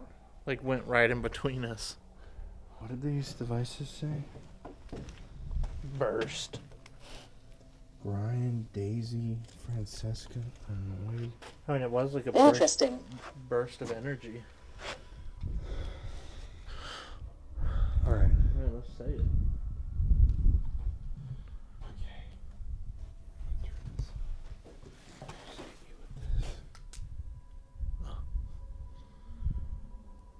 Okay, we're inviting anybody and everybody in, specifically Skinwalker spirits.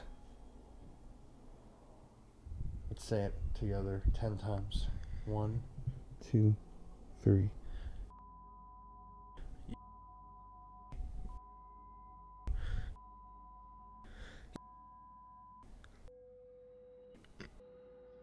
On it.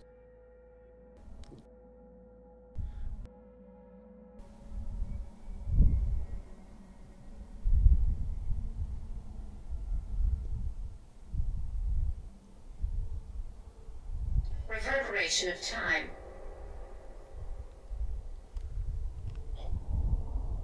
Did you hear that? Hannah. It sounded like grass. Are there any evil spirits out here? If there are, come make yourself known.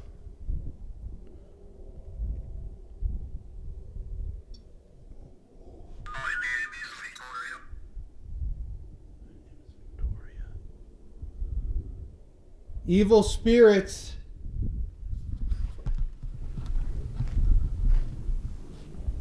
Iris. You hear that?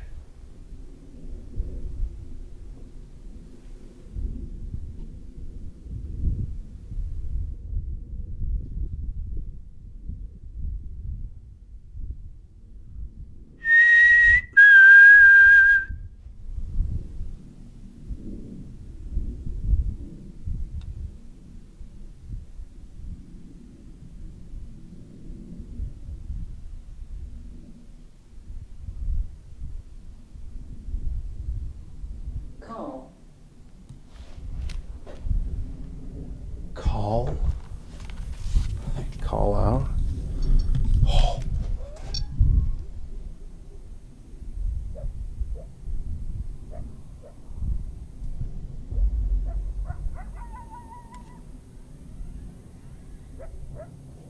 That's close.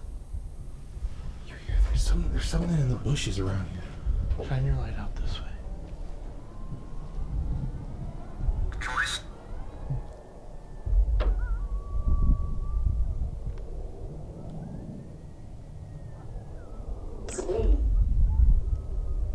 They're coming. Shut up. Bro, what are the odds though, Connor? I mean, seriously, bro. What are the odds? Let's listen.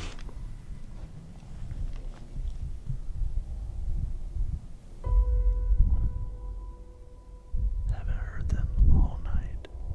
Bless you. Oh my god, bro. It just said omen. So, We haven't heard them all night. no. We call out and say, evil spirits. We call out and say, evil spirits, make yourself known. No, we And specifically immediate. No. we're using the actual indigenous term for these creatures that was given to us by our friend. But the second we say, make yourself known, boom. Stay right here. So, it's very eerie. I mean, not only is that coyote thing just the timing on that is, you can't make that up. But it's like, I don't know if you heard it. I've heard it like a couple. Enticed.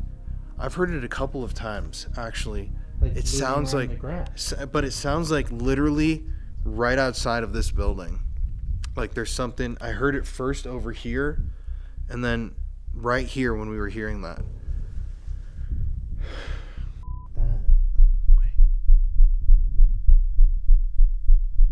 Are there evil spirits in this area?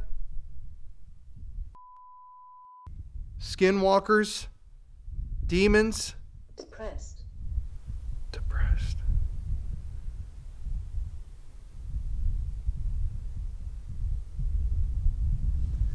If there are, and you see our lights, you can go up and touch.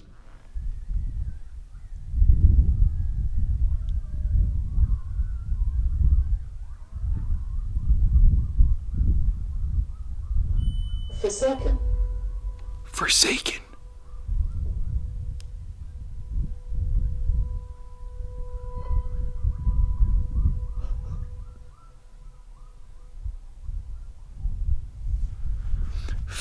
Bro. And they're over here. You know what's... Wait, film that way.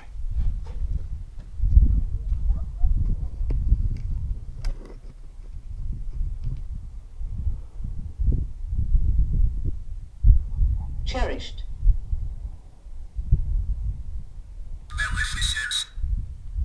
Maleficence. Oh. Fuck, it's like I got nuked on that camera. I'm sure. Anxious. Anxious. What? What? What are you seeing? What's interesting, think about this, man.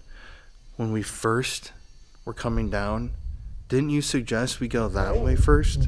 And then I just was like, I wasn't thinking, and I started walking this way, and we just started coming down here. But that direction is f***ing where those coyotes are, which is weird that we came down here instead. We would have been right over there by them. You hear that?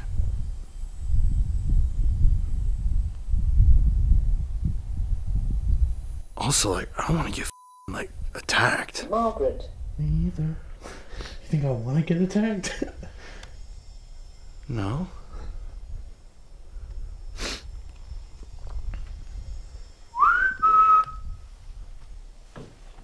If you're out here and you can hear our voice, can you make some sort of a noise and let us know where you are? What was that? Is that you? Fletcher. Give us a sign and let us know where you are.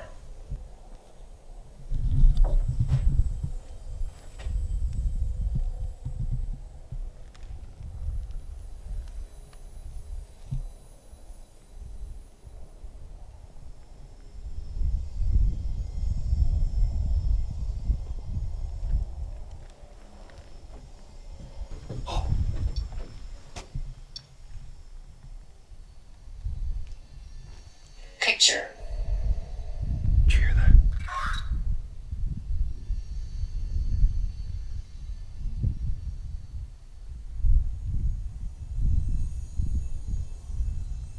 Who's in here with us? Can you identify yourself? Just try to say your name out loud.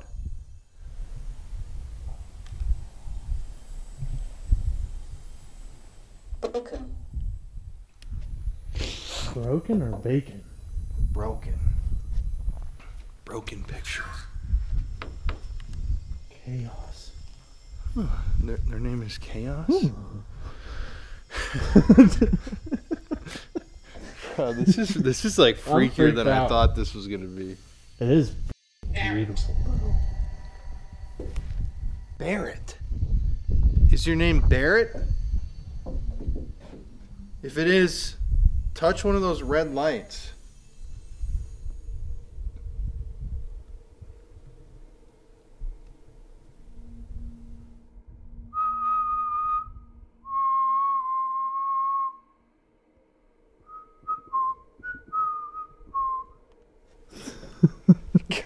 Gotta do the creepiest whistle ever. I'm just expecting a coyote to fucking jump through this and just start ripping me apart. I'm an animal lover, but Beautiful. I'm not. How fucking weird is that though, bro? Right when we call out for the actual, the given name of this spirit being that's associated with coyotes. Chaos again? Ah! Ah! Look around.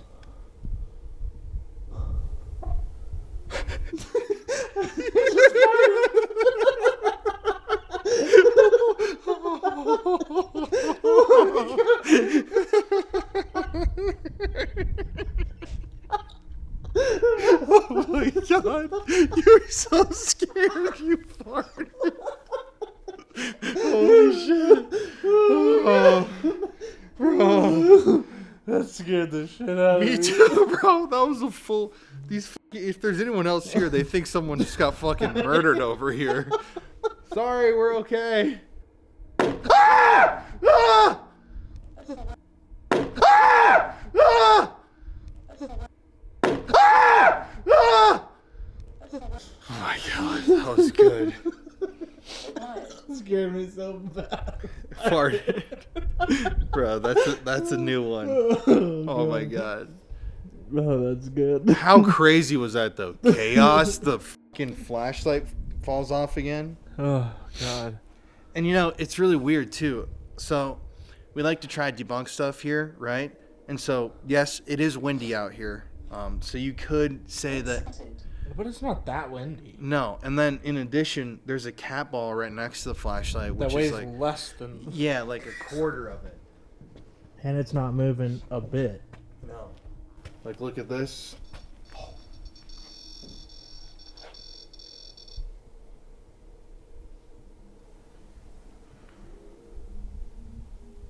The moment we walk away. Bandwagons. Slide. Bandwagons. Insulted. Are you over here? Oh, you hear that? I keep hearing those little growl.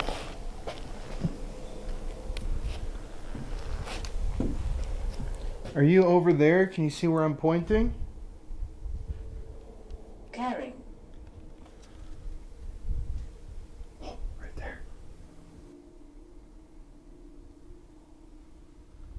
What's that box right there? I don't know. I was wondering that earlier. Should we go look? I mean, we could.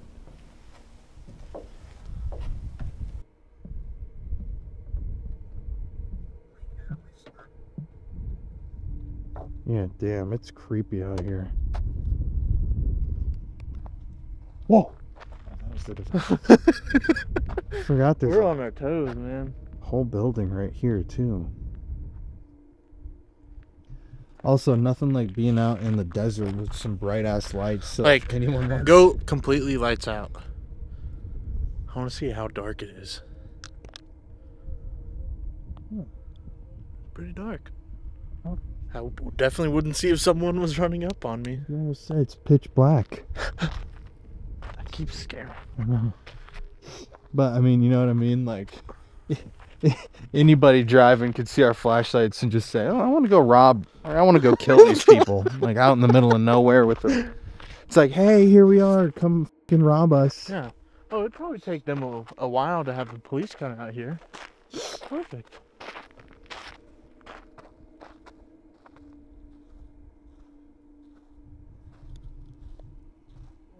What? Forgot we were using this one as a mag light. Barracks. I just kept turning it on.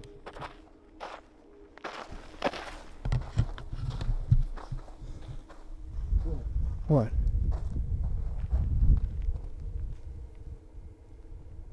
It was like, bleh. Really? Right over here.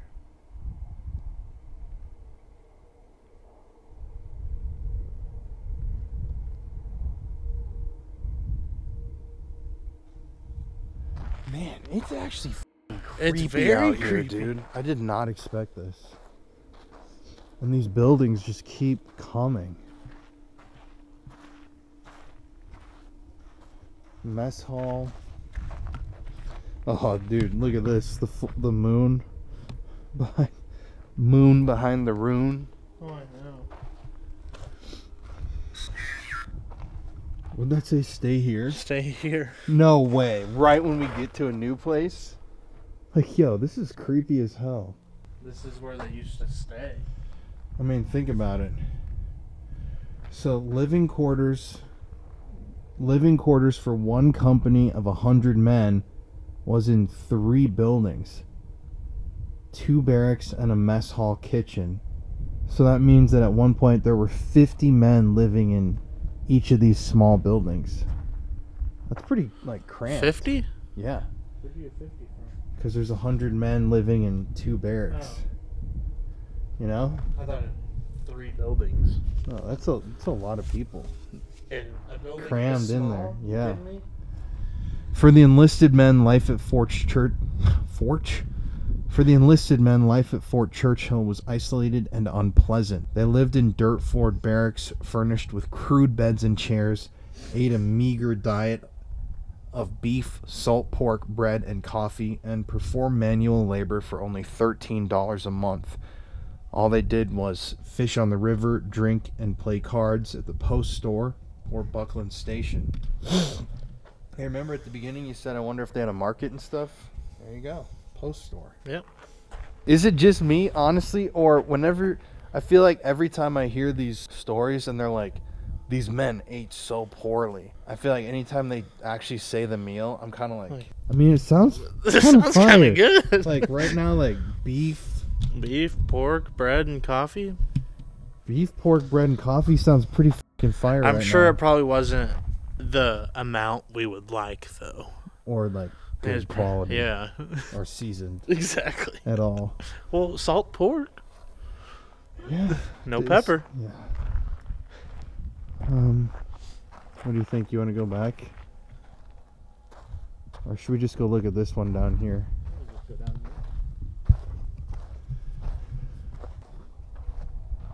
I mean, the coyotes are around here somewhere. That's what's eerie.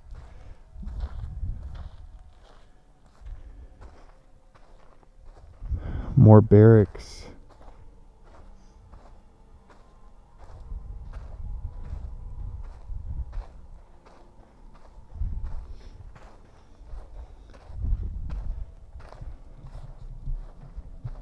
I think it's even scarier with the flashlights that we got. I know. Because they're like not that strong. You can only see about like 20 feet out Yeah, in front they of add them. an element of spookiness.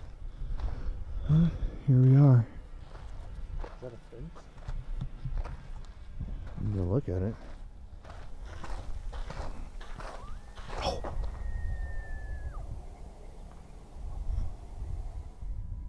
Maybe we should go back.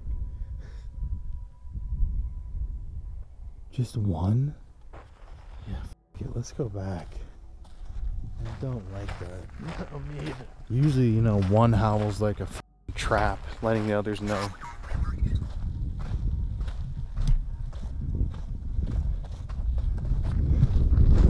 Stop. I'm kind of paranoid, like, genuinely. Oh, listen. I thought I heard him.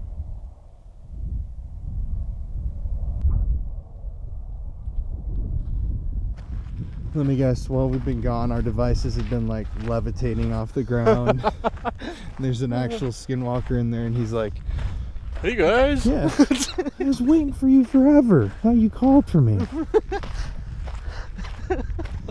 Imagine that. Huh? I mean, he would probably proceed to kill us, but I think the coyote thing's really weird. It's really freaky.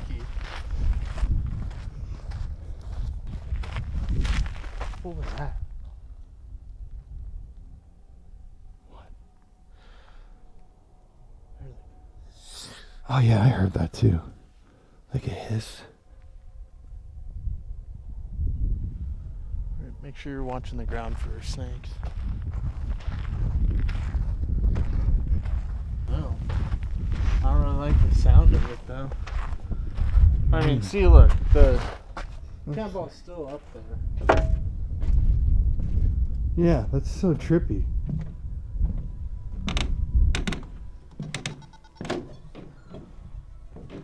Poison. Poison again. Evil follows. Gratified. Bandwagons, feeling mad, ask me again later. To thrive, silverware. Evil follows, poison. Excommunicate. The shadow. Oh!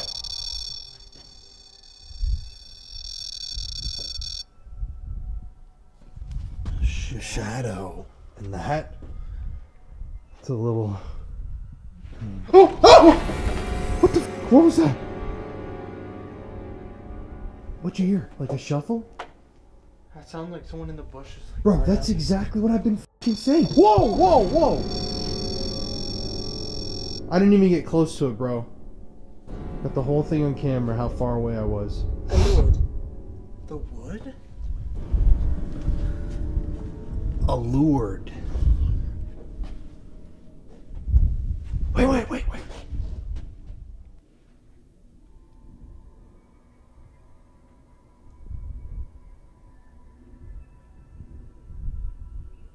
It sounds like it's right outside. But that's where we just came from. I mean, you don't think that would be like a coyote, honestly, right? I don't know, that's what I'm trying to look. We'd hear it if it was an animal. Oh! Charged. Charged. Wouldn't we? Wouldn't we hear it like walking? We just walked up here. That means it was following us.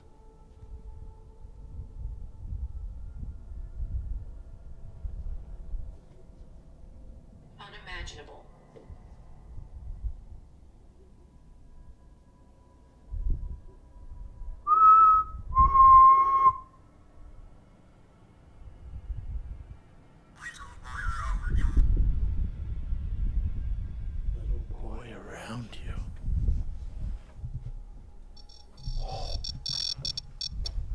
Faithful. Faithful. All of a sudden, a dog.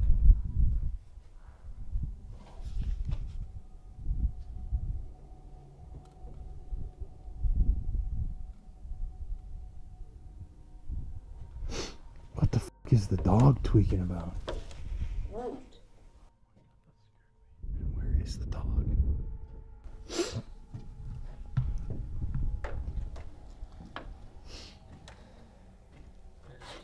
In my head, I'm gonna look out there and there's gonna be some huge red glowing eyes. Yeah, that would be pretty bad. Yeah. Well, should we make our way to another building soon? Do you think the ones over there we can go in? Do you want us to leave? Fiendish. Ugh. Do you want us to leave this barracks? Decisively. It's like a stick breaking out here. Oh, I saw eyes, I think. Oh, God. I saw eyes. Or I might not have. I thought I did. With magic. I can't see anything on here.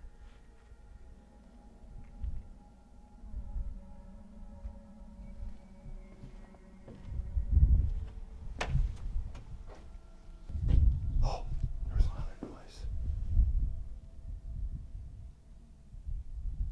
I'm freaked the fuck out right now. I feel like there's noises All around like us. all around.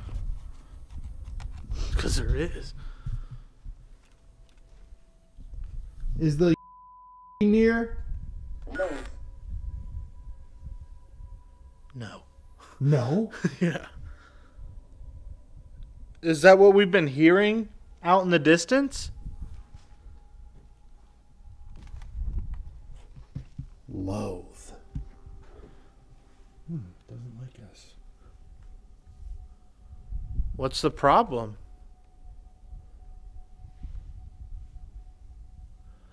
I got a bad feeling, dude. I got fucking chills again. Wait.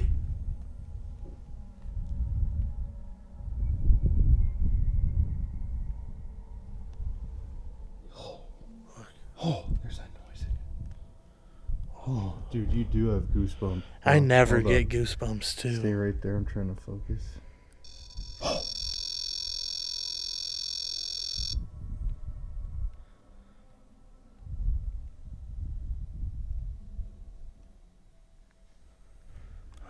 I mean, there's something here. I mean, I'm just getting So like many negative words too. I'm just getting like really negative energy right now. Spotted. I mean, it's weird because it's so many negative words too, but it's not like anything decisive. Left. Can you tell us, is there something that we need to be afraid of outside of this building that we're in? You can tell us yes by saying it out loud. Oh.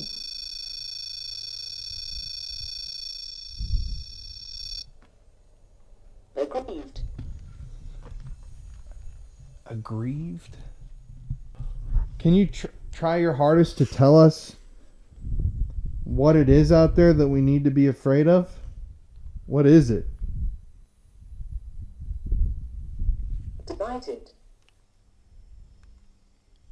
Divided? Like Delighted. Delighted. I hate that even more I than know. divided.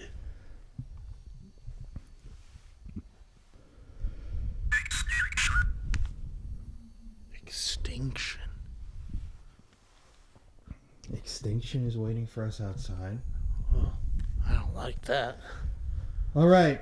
I'm not trying to bring race or anything into this, but do you not like us, or does something not like us here because we have white skin? Because we have pale skin?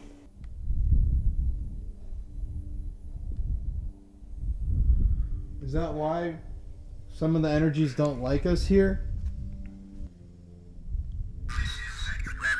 This is sacred land.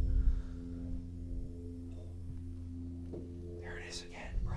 What the Oh!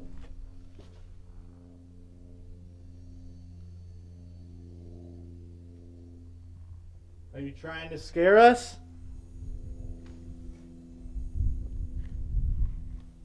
Old mine. Old mine. Where are you?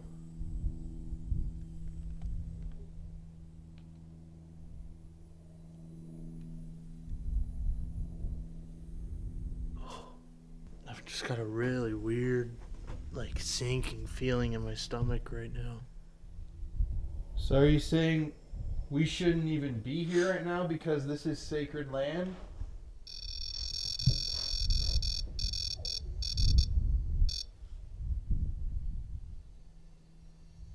Do you want us to leave?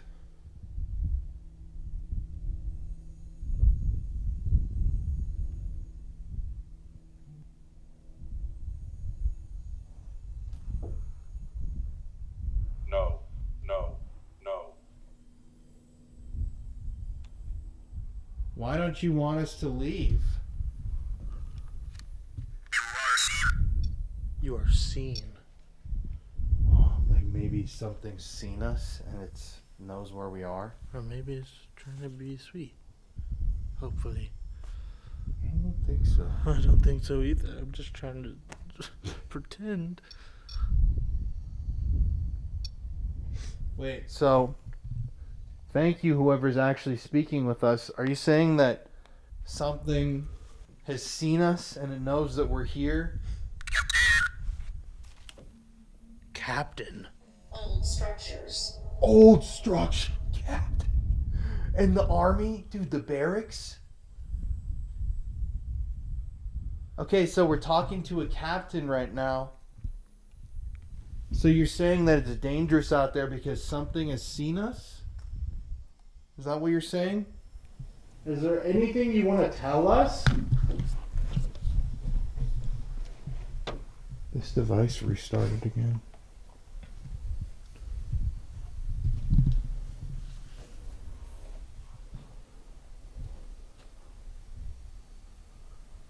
Oh, God, so still. I know. Assimilate.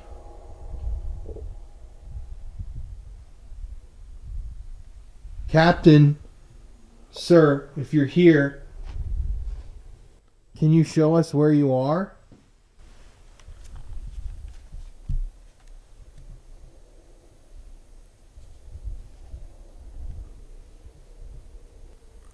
I heard it in the bushes.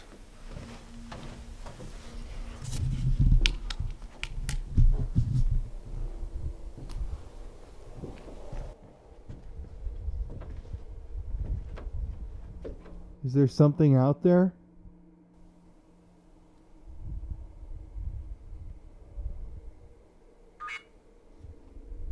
Me. No. Is there something? I like the lights. What'd that say? 7. You want to go out here? Sure.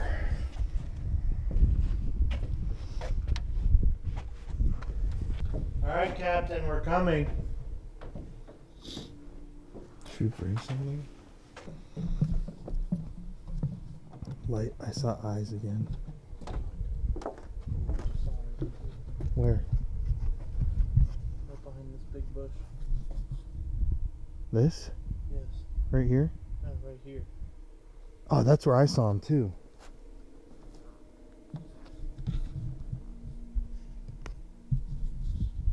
Go back up a little bit. That's exactly where I saw him. Would that be a snake? Well, what the f would it be? Mm-hmm.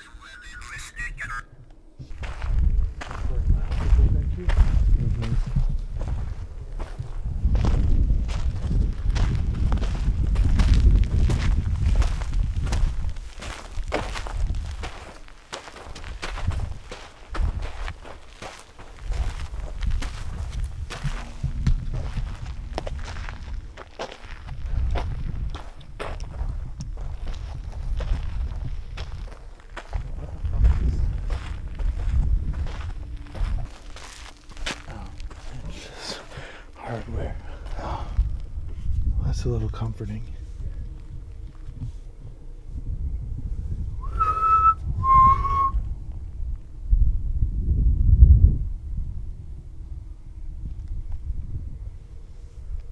I'm just expecting something's gonna run out of the bushes at us.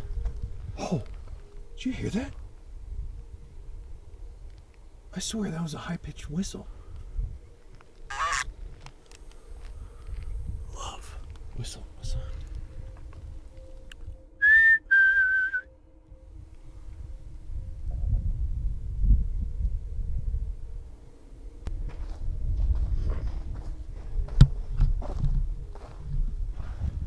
So eerie out here, man. You want to just take the last one on the whole thing? Should we do a coyote howl and see if they howl? I don't know about that. I don't know about that one, pal. Yeah, they'll probably. Dark presence. They're gonna be Dark like, presence. oh, look, our friends. Let's go have a snack. I mean, dark presence though. All right, so whatever's here. Bad entities here. Dark presence. Bad. How do you get the same exact, pretty much response on two different disconnected devices developed by two entirely different people? That is strange.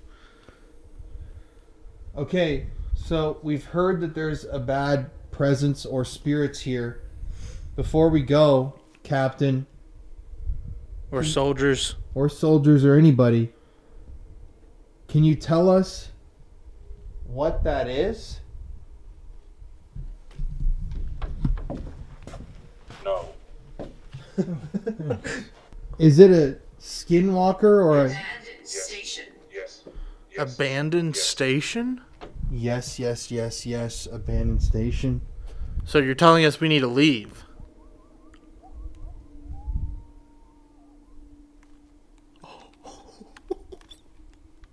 Right when I said... asked if that's what it was, and it said yes.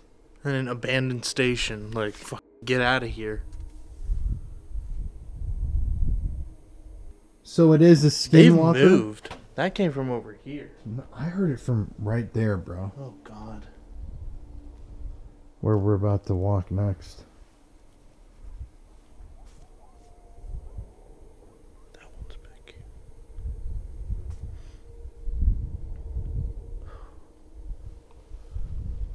I don't even know if I want to go over there. No. Is it dangerous to go over there? This camera's about to die. Okay. Just keep that rolling. Before we go, can you tell us I mean, dude, how Suddenly. weird, dude. Right when we say, is that what it is? Yes, and they Yes. Abandoned station. and then they... Do coyotes attack humans? They can.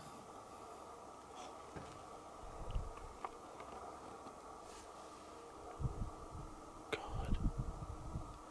You hear that?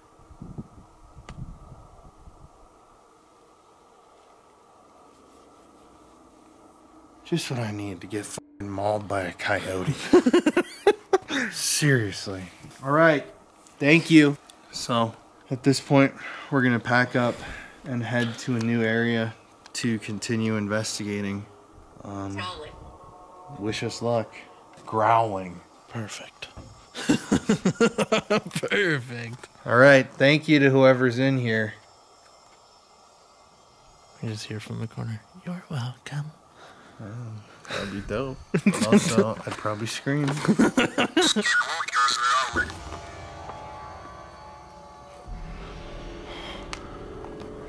Bro. Yes.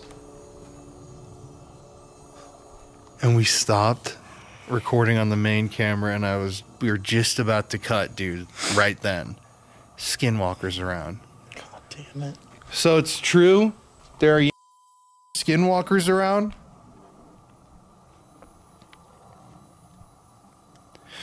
People really don't get it. Like, we're way out in the middle of nowhere. Like, the goddamn mountains, dude. Like, guys, look at that. That's pitch black. There's no civilization over there. This is just like... Is it dangerous for us to leave? Certainly. All right. Well, I guess it's time to leave.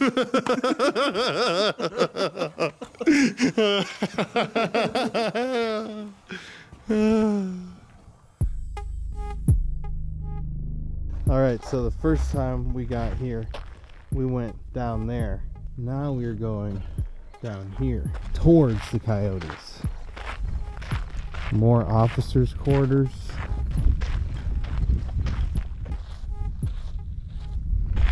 Should I look at it? Really? Yeah. Oh, Officers' quarters are kind of big. I know. The tall buildings are kind of eerie.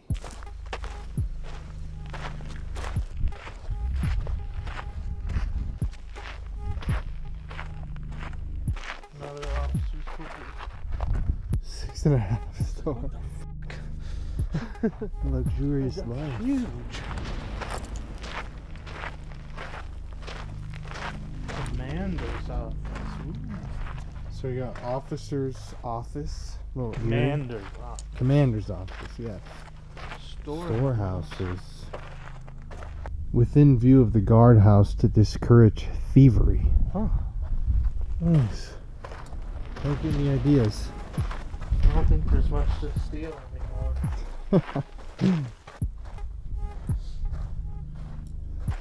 Oh, we're definitely getting eaten alive back there.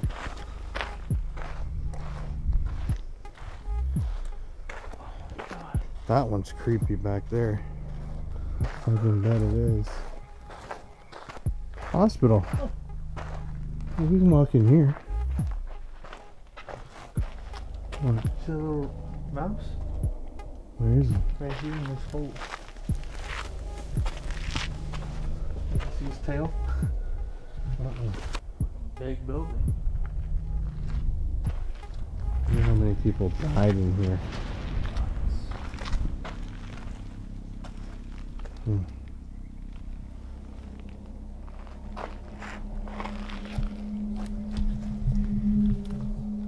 This is a big building. Mm-hmm. Does it go deep down there?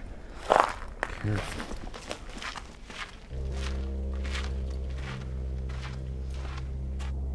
Is it a pit? Should we do a DR60 in here?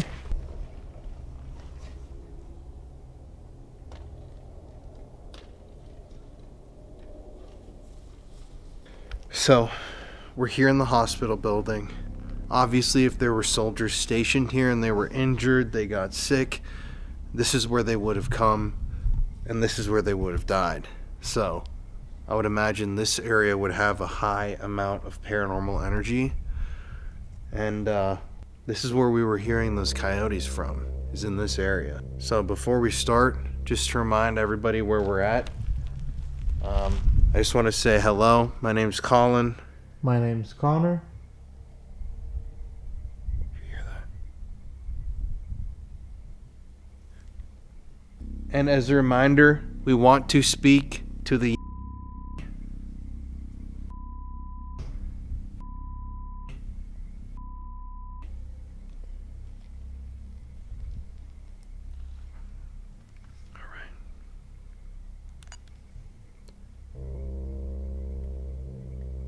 What will you do if I say the name?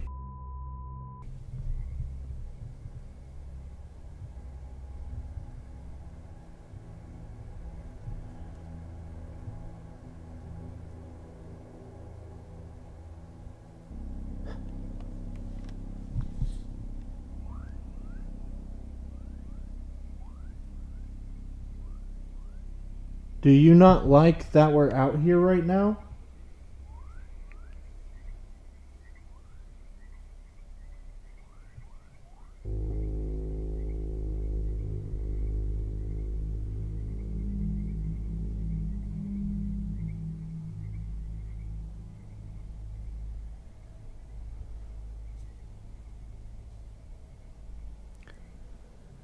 Someone kept warning us of evil spirits.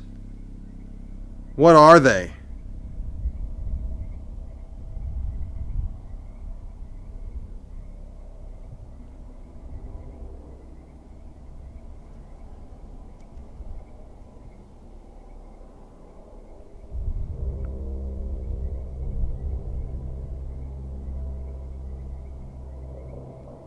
Is it dangerous for us to be out here?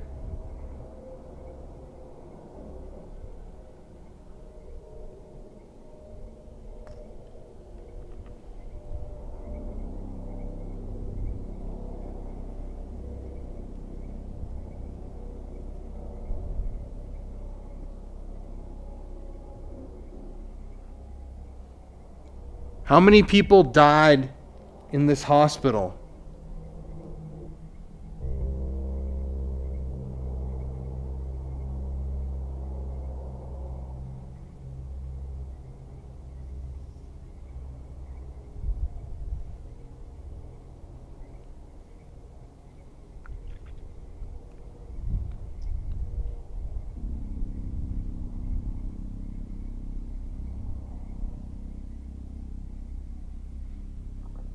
How long have your spirits been here?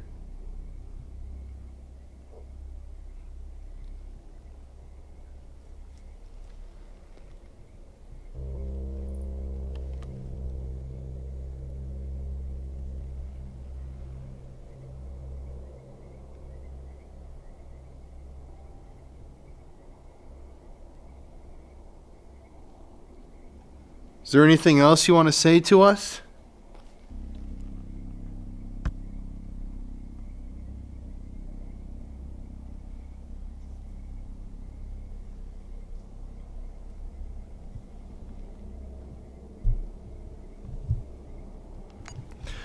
I kept feeling like I was hearing like a lot of stuff, like just out loud out here.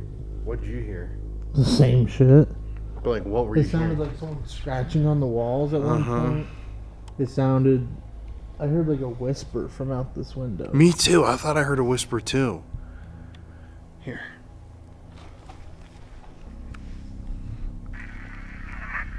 What will you do if I say the name?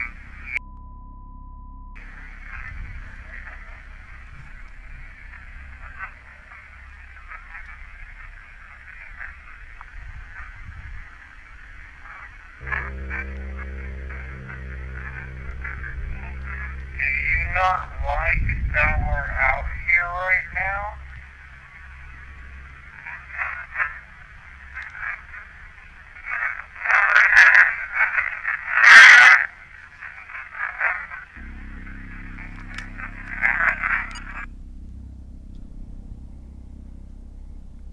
There's a noise behind you. Don't say that.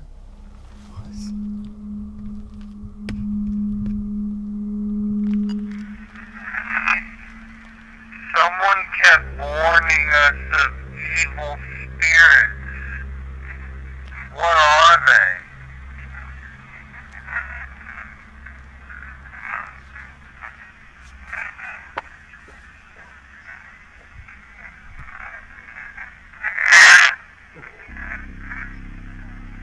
Is it dangerous for us to be out here?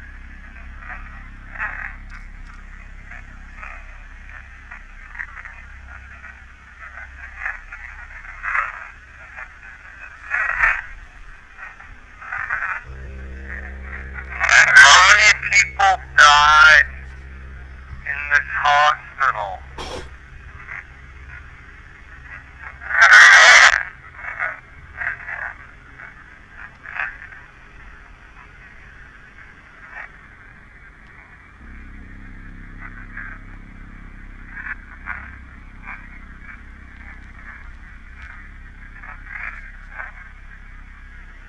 How long have your spirits been here?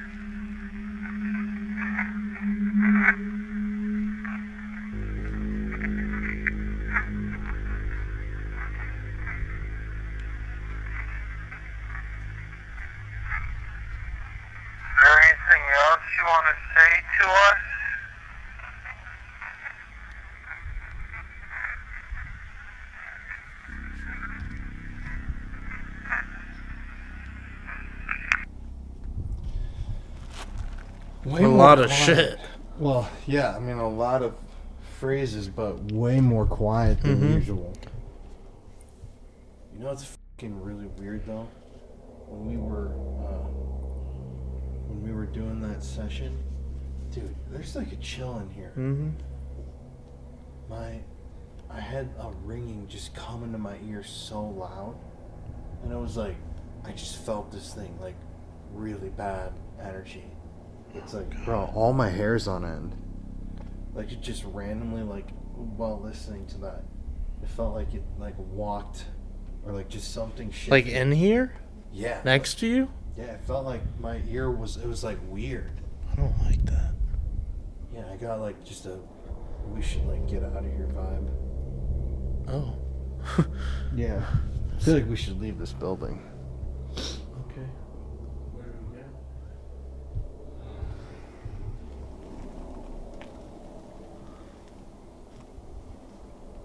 Did you hear that?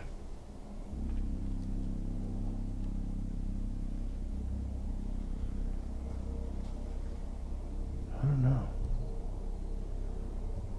What do you think? Or should we do the Estes?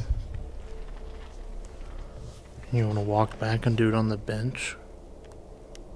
Yeah, let's just do that.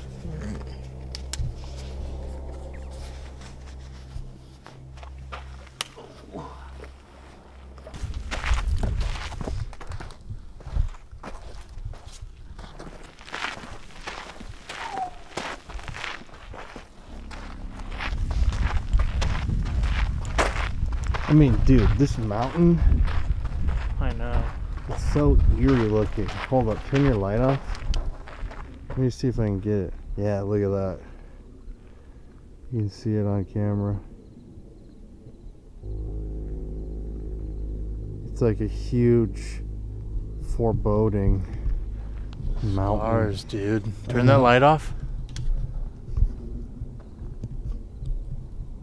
That's crazy. How bright they are out here. I don't know, you can't really see them online. Sadly. Oh no, you can.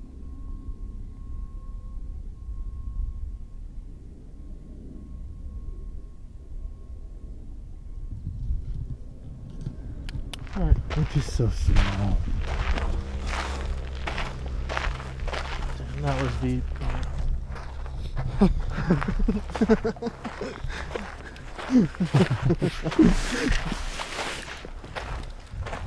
How many snakes you want to bet are right here?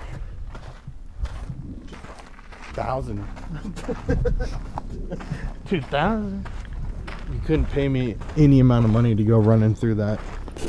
Hey everybody, it's Colin here. Thank you for watching today's video. Hello to all the new subscribers and hello to the rest of our beautiful, wonderful, spooky family. As you know, every single week here on the channel, we give away a free gift bag to one lucky viewer of the show. And this week, to enter the contest, all you have to do is like today's video, let's smash that like button, and comment Skinwalker in the comment section below. I'm going to give y'all 10 seconds to do this now. 10, 9, 8, 7, 6, 5, 4, 3, 2, 1. So go comment. You can comment multiple times. It helps the video so much. But anyways, let's get back to today's video. Thank you for listening to my little spiel. I love you guys so much and stay spooky. Let's get into this. All right, Ready? I'm ready.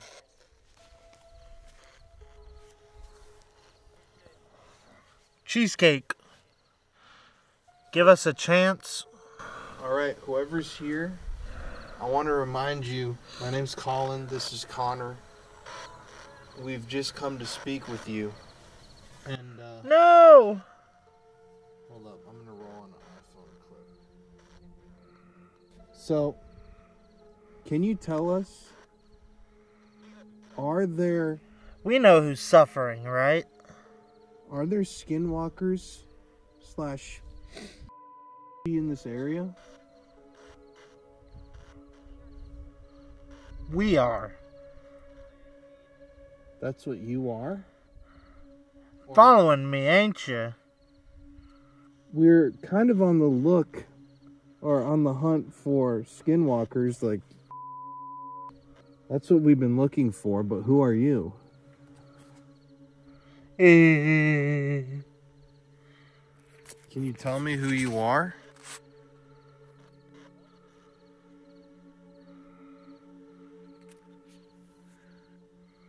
Did you do that? I'm shining a light out around right now, looking for anything that might try to hurt us. Who are you? Oh, Lord. Please go. Go where? What was that weird? I saw a light on this camera. Constant battles. Battles here? Are you talking about with indigenous people?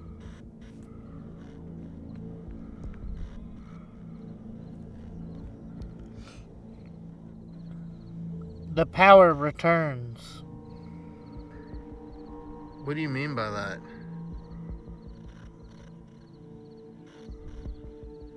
God, it's creepy out here, dude.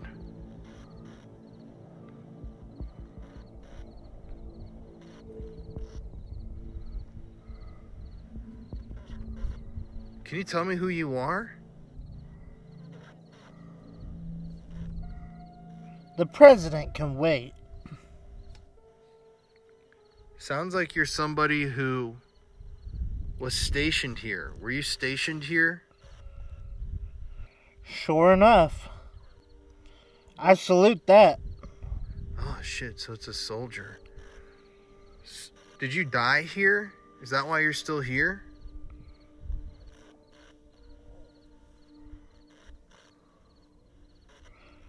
Something to keep in mind. Is that true? Did you die here at the fort? Those Indians. So you did. What happened to you? I guess, like, why are you still here?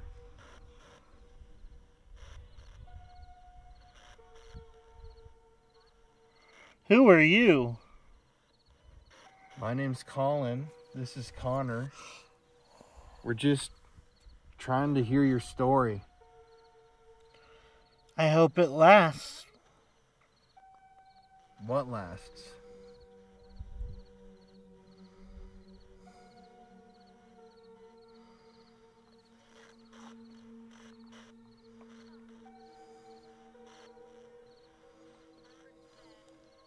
Heart attack.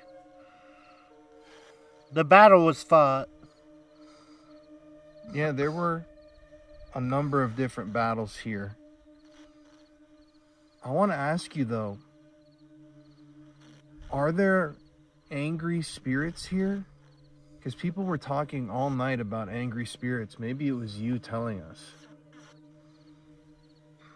Yes, you are suffering for it. Well, nothing's allowed to follow us or attach to us. But somebody pushed me.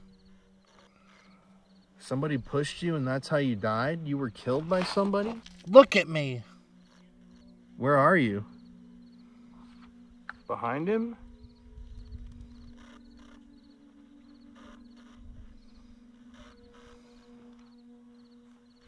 Where are you? I'd like to see you.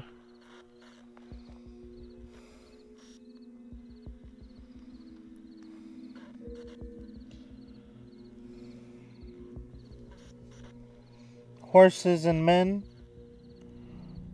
were nothing after. I mean, this is actually crazy how accurate all this is with the time period. So you were pushed and you died here. Did you die during a battle or just during day-to-day life here at the fort? That's all of us. Okay. Is your body buried around here somewhere? Maybe you weren't moved when the other soldiers' bodies were?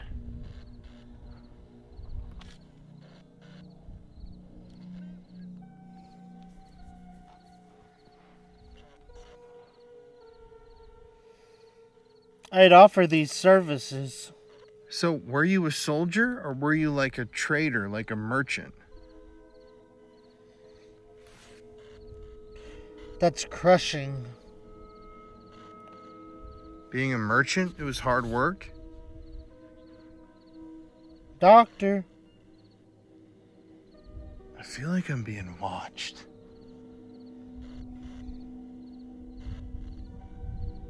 Can you tell me, are there coyotes in this area right now?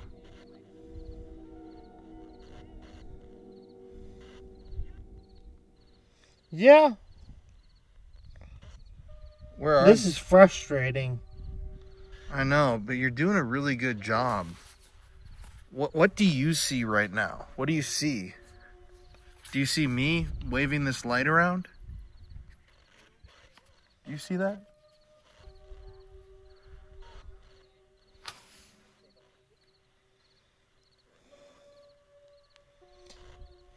Just a few questions. Yeah, that's all I have. Can you tell me what you see? What do you see right now? More of them. Who's them? Who are these evil spirits around here? Can you tell me who they are? Feeling saucy. Are there skinwalkers, Yanagloshi around here? Indigenous spirits? The land was developed. Yeah, I think that's what led to some anger, obviously. And a lot of pain and suffering and trauma and death. People left the land. Well, it's interesting. You may think that, but they were actually... The people who once lived here were forced out of here by the people who ran this fort. I'd rather die. Then leave your home? You see, it's a special rule. What's the rule? This is very intelligent. This is pretty crazy, actually. What's the rule?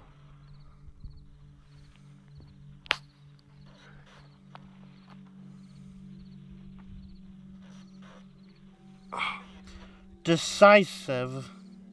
Oh, there are eyes right there. Oh no, that's a sign.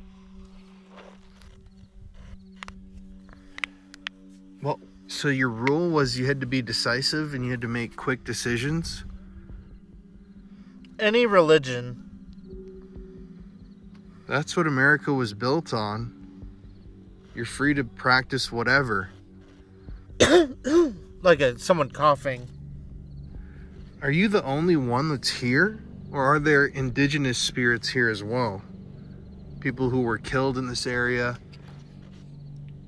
I've even heard stories that this area's had a curse or a hex. Just a little.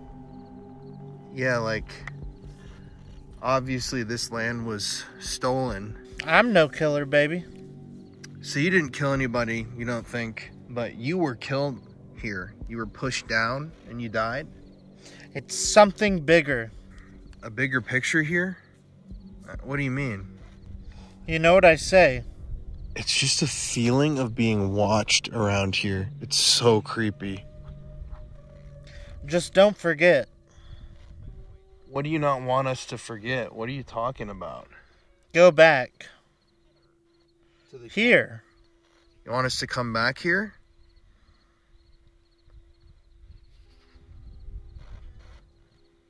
Do you understand? Not really. I wish I did. I'm sorry that you're still here. They walk with you. Are you talking about the dark spirits of this area? They walk with you. They follow you. In heaven. Oh, you're talking good spirits follow you to... There was just a snap of a twig.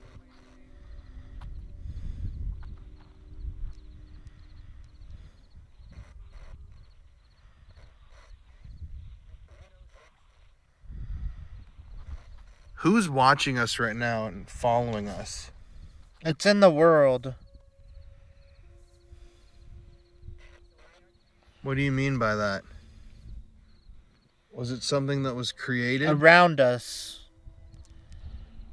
I know. That's what I'm saying. It's a little bit eerie. What's around us right now? What is it? Is it an indigenous spirit? I'm gonna charge you. For what? So you are a merchant or like a trader, yeah? You weren't a soldier, you were more of a merchant or a trader? It's alive. The thing that's fallen?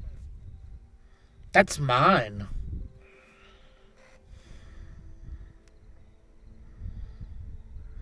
So, but let me get this straight. So you're a merchant who was killed in this area, or a trader, and... Leave tonight.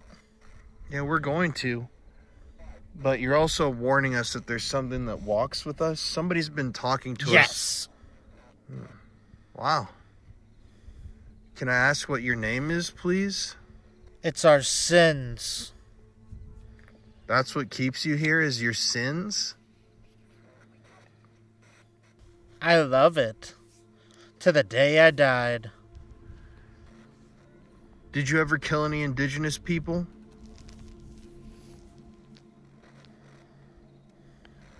Oh!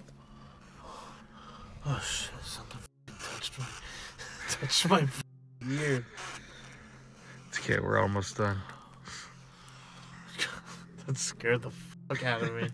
It like touched like right behind my ear. Oh my god. That freaked me out. But, so you're saying that you enjoyed killing indigenous people then? I'm sorry.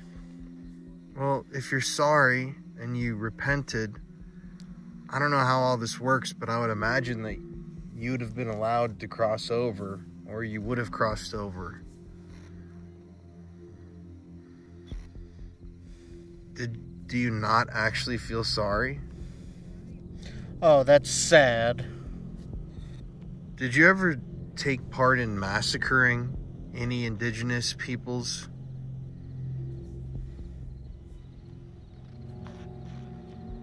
Come on. I know you probably did. Maybe that's why some of these spirits are here, because they're protecting their original homelands and the places that they loved. Is that... Someone just tapped on this sign. Yeah. So it is a protector spirit here, but maybe it doesn't want to kill and hurt people. Is that true? It just wants peace on its land? Are you laughing because you think they'll never get peace? Get real. Like you won't let them have peace? Is that what you're saying? You know. No, I don't know, actually. That's why I'm asking you. No matter what. We're gonna have to get going soon.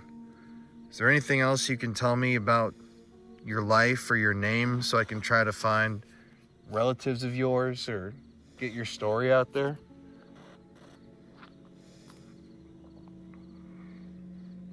Anything else? Very shallow. You're in a shallow grave? Is that what you're saying? I love you. Well, I don't know if I love you.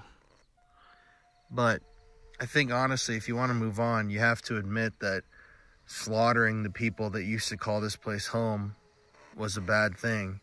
And that you did some bad things if you participated in that.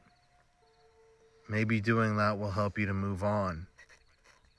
But if It's a private policy.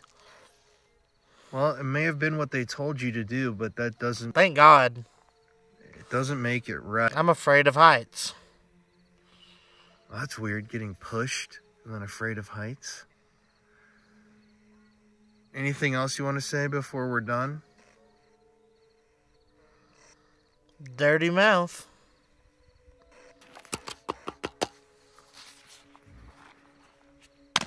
Oh my god. Throwing a flashlight at me? Sorry, I didn't want to get up. That was really interesting, man. That was really interesting. I felt like I was all over the place.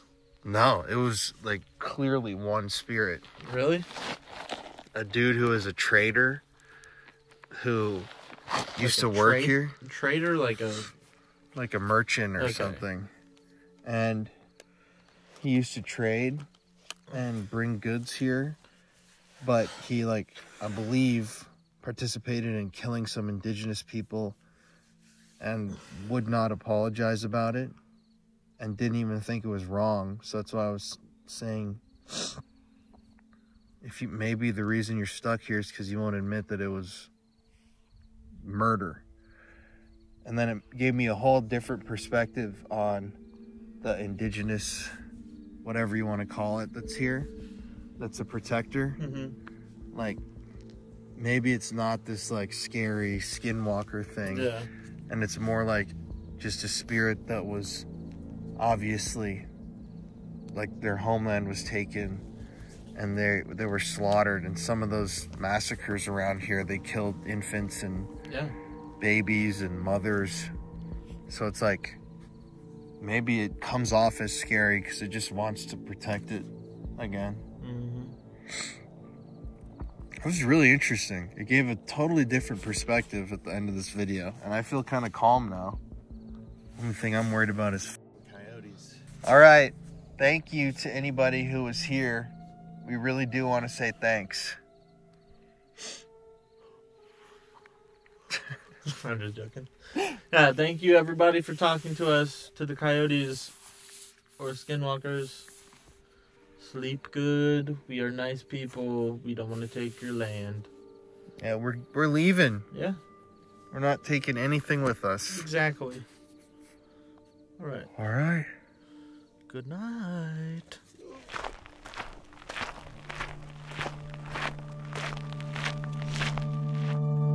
At the end of the day, this location was incredibly interesting. It has a magnificent aura of its own. This is a place with so much history, and to be honest, so much history that we don't really even know. How many people died here at Fort Churchill?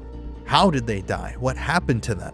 Are there more bodies buried in the nearby area? Is it true that there's a skinwalker or some sort of indigenous elemental haunting the grounds, protecting it or trying to get revenge for their slain ancestors? Those are questions to which I don't have answers. But I did find it very interesting how the energy and the activity that evening changed around. At first, it was utterly terrifying, and you could feel a haunting, dark, heavy presence hanging in the cold desert air. And yet, by the end of the evening, I was sitting there with Connor, having a full conversation with somebody who, according to them, used to be stationed at the fort, who honestly seemed like a somewhat okay person. I mean, I'm sure they did some pretty terrible things, but it wasn't a scary haunting. And that's the nature of the paranormal, in my opinion. Everything can change at any moment. And that's really because none of us understand exactly what we're dealing with, what we're capturing on camera, or what we're investigating in the first place. One thing I can tell you for sure, though, is that Fort Churchill in Nevada is incredibly haunted. It's a place where you can feel the spiritual energy lingering in the air. And I'd love to make a return trip one day. But until then, thank you everybody for watching this evening. I do hope you enjoyed today's video. We will be back next week with another episode of The Paranormal Files. I'm your host, Colin Browen. I'll catch you next week, and stay spooky.